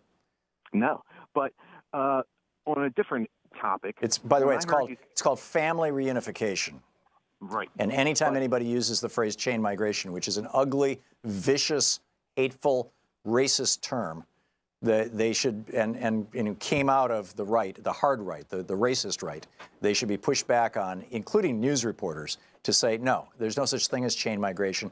That phrase does not exist at law. It's not in any of our laws or our policies. The phrase is family reunification. Pardon my rant, Tony. It's back to you. That's okay. I heard you talking about corporations and shipping plants and factories overseas, and what I came up with is the term supply chain migration. And what I mean... That's more by accurate, that actually. Sure, that's where factories and plants get moved overseas by corporations, and to the detriment of the working class in this country, where we're slowly but surely eroding the middle class, the working class, and unions. And I think maybe this country needs to prohibit supply chain migration instead of companies actually being rewarded for moving their business overseas. Yeah. Unfortunately, the Republican tax bill that was just passed, without one single Democratic vote in either body, the Republican tax bill that was just passed gives a multi-billion-dollar reward to big, hundreds of billions of dollars, actually, to big corporations that engage in supply chain emigration, departure from the United States, as opposed to immigration, coming into the United States. That would be more accurate, I guess. Yeah. And real quick, yesterday you talked about DACA. Real quick, Tony, we got about 15 seconds. Quick. I'm sorry, Tom. I'll call next week. Okay, great. Tony, thanks a lot for the call. I appreciate it. Yep. We'll be back in just a few minutes. It's coming up on 15 minutes before the hour here on the Thom Hartmann Program. Back with more of your calls on Anything Goes Friday. So please stick around. It's going to be fun. We got some good calls coming. Stick around. You're listening to Thom Hartmann. Visit thomhartmann.com for audio and video archives. Back with more of your calls and the news of the day right after this.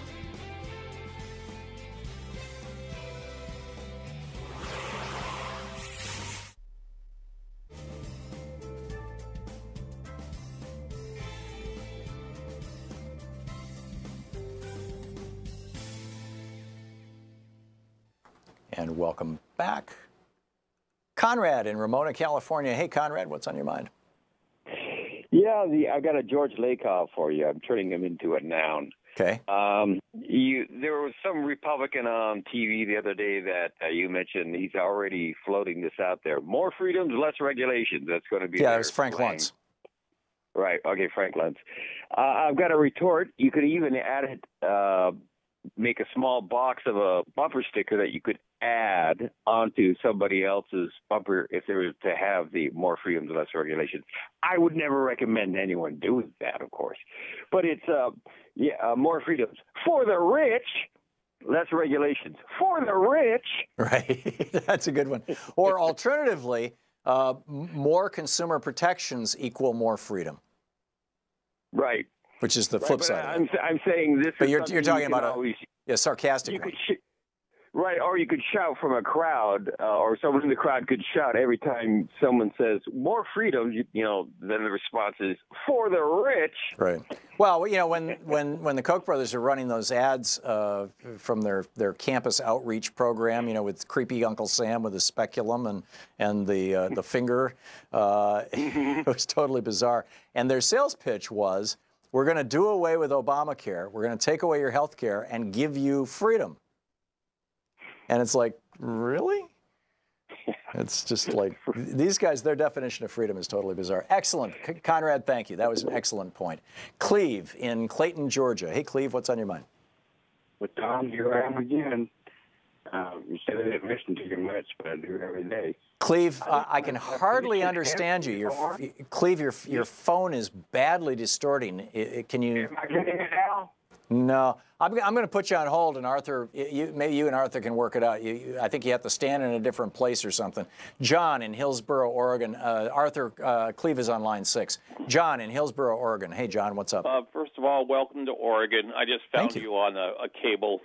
I used to get you on direct. But anyway, get to the point. I'm kind of ultra depressed.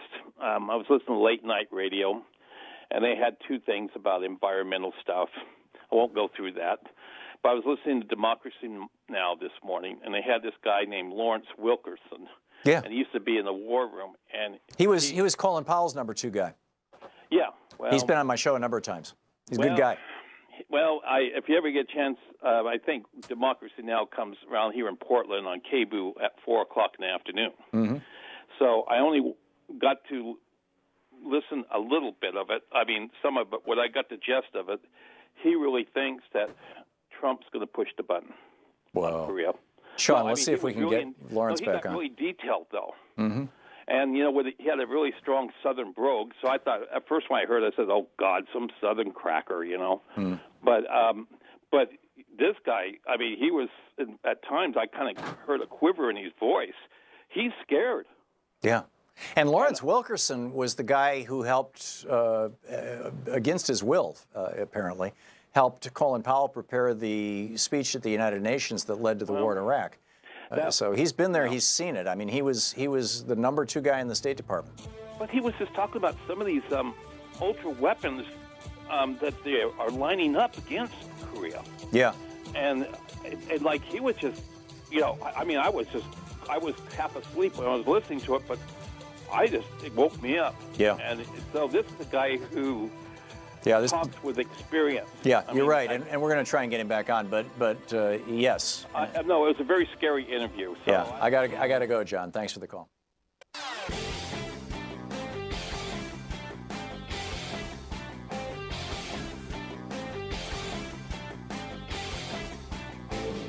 For all the progressive news of the day, check out Report, HartmannReport.com. No ads, totally free. You can comment. It's a great site.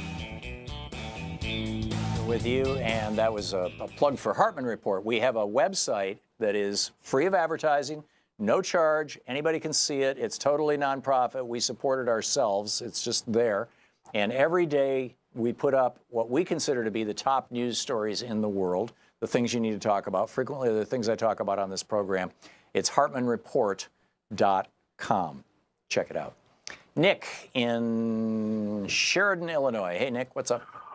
Oh, great. Thank you, Professor Hartmann. It's always an honor and a privilege. Thank you. Back at you. I've made some notes here, so I'm going to try to talk fast and get off the line so you can comment if that's all right. Yeah, I think it says here you want to talk about cadet bone spurs. Yeah, that's kind of the bottom line. But, you know, I know you don't like it, but first I got to say that one lady was such a brainwashed troll, you know, the level of indoctrination and being underinformed and the blatant self-deluded ignorance of the fearful and selfish political right/right wing is simply astounding to me. Yeah, but when we call folks like that names, it discourages them from participating. And one of the things that I really love about doing this show is that in the 15 years we've been doing this show, there have been hundreds of people who started out calling us as conservative trolls, essentially. And I would engage them in conversation, and in a matter of months or years, they would come around and start calling as progressives and talk about it on the air, how this show and others like it that, you know, we led them to, woke them up. So I'm not willing to throw anybody over the edge. I think that, you know, everybody is redeemable. But back to you, Nick. For sure, and I apologize, and I hope I didn't, you know, make anyone, you know, well, just resist further because of that. Sure, what I said. I get it. It's all good. I did want to mention, you know, it's anger, not hate, comes from the rational and reasonable, like better informed and educated, you know, more comprehending public, and that's based on the fact that pretty much all the Republicans since Eisenhower have demonstrated that they are basically political whores that are screwing their constituencies, which includes me and us and her, unless you, of course, one of the 1% billionaires or a 9-figure millionaire. But anyway, the reason I called is you're a great devil's advocate, and I value your opinion, so this is what I'd like to say and ask. I describe myself as a trans-political independent that grew up in big-time Republican Orange County, California, and I've long since recognized that the Republican Party has become a clear and present danger to our country, and it must be stopped, if not destroyed. And I believe the only way to destroy it and its ability to manipulate so much of the public to the detriment of our nation is through empathetic education, knowledge, and, you know, the concomitant enlightenment. And the first thing the reasonably respectable opposition with any power or leverage, which despite many faults and corruptions is currently the Democratic Party, needs to do is utilize framing and branding the same way the Republicans so effectively abuse it. So in my not so humble opinion, one of the most significant weaknesses of the Democratic Party. It's just like you were saying about framing freedom, and like Conrad was kind of suggesting, not framing and branding well, and not consistently hammering home that framing and branding. And from a strategic public sentiment perspective, this fake president with his fake name, who I prefer to refer to as Chump the Big Dump, needs to be branded any and every time anyone refers to him, it's perhaps like draft dodging Donald or draft dodger Trump or even draft dodger Trump, since that's really his real name. Or how about Cadet Bone Spurs? Tammy Duckworth came up with that, and I love it. Yeah, that's how he got out of going to Vietnam. He actually had X-rays that showed he had bone spurs. I don't know whose X-rays they were, but he submitted them to the Army. Right, but it doesn't bring his name into it. Like he uses like little Rob. He uses these other little Marco, the other people's names. So little Marco. So even this guy's name is fake, and the people need to know and appreciate the significance of how corrupt the fake this president is. This fake president is. And so my biggest question is, at this point, how can any non-1%er Republican or any vet or anyone in the military support this obvious and blatant repeated draft dodger, much less consider giving them a military parade? And then I thought, and for that matter, how can so many so-called Christians rationalize, justify, and dismiss such a sleazebag with such an authoritatively documented history of slandering, hypocrisy, fraud, lying, cheating, and sexual abuse, to name just a few? Yeah, and physical abuse. Bingo, Nick, but let me qualify this. There are a lot of people who formerly were part of the Republican Party, and names that you would recognize: David Frum, David Frum. He used to be Bush's speechwriter. In fact, he came up with the phrase "axis of evil." I think he may be embarrassed about that, but he did. He was born in Canada. He understands, how single payer works, for example. I've had, he's been on this show. We've had some really good conversations with David Frum. David Brooks, a columnist for the New York Times. I've never talked to him, but he's clearly not a Trumpite. There's no shortage of Republicans who are kind of in the mold of my dad. They're old-fashioned conservative, non-racist Barry Goldwater conservatives. I don't know how to say it beyond that. Who I think that what we need to do is, rather than trying to take down the Republican Party, we need to encourage people like that to take over the Republican Party, just like we're encouraging progressives to take over the Democrats. And let's go back to the dynamics that we had in the 40s and 50s, where both these parties actually stood for something positive. I just wonder how you're going to be able to do that. Yeah. With all that money. Well, there's a bunch of them. The problem is, you're right. The right-wing crank billionaire money is just flooding the zone, as it were. And the more as more and more of this billionaire money comes in, and now they're bragging about it. The Koch network coming out and saying, yeah, we're going to put $400 million into the 2018 election cycle. $400 million. That's a mind-boggling amount of money. Of course they're going to be buying seats. That should not be. This should not be allowed in this country. And what it's doing is it's keeping out reasonable Republicans. It's keeping them from even running for office, because you got to pass the Koch, right-wing crackpot purity test. Well, this is why I was thinking that maybe it's time for that party to, go ahead and die a death and come up with something fresh and new. Well, but it's there. It's a billion-dollar organization. It's got offices all over the country. It is smaller than the Koch program, right? Americans for Prosperity and Freedom Works and the Koch organizations actually have more money, more employees, and more offices around the United States than the Republican Party. So I think you could say that there has been a takeover. But I would love to see the Republican Party. Michael Steele, right? He does a talk show on Sirius XM in the evening. He's on MSNBC all the time. Steve Schmidt on MSNBC, who ran John McCain's campaign. They're all turning their back on the crazy in the Republican Party. God bless them. We need to bring these people into the Republican Party and have reasonable opponents, not crazy people. Nick, thanks for the call. Don't forget, democracy is not a spectator sport. It requires you tag your it. You've been listening to Thom Hartmann. For audio and video archives, visit thomhartmann.com.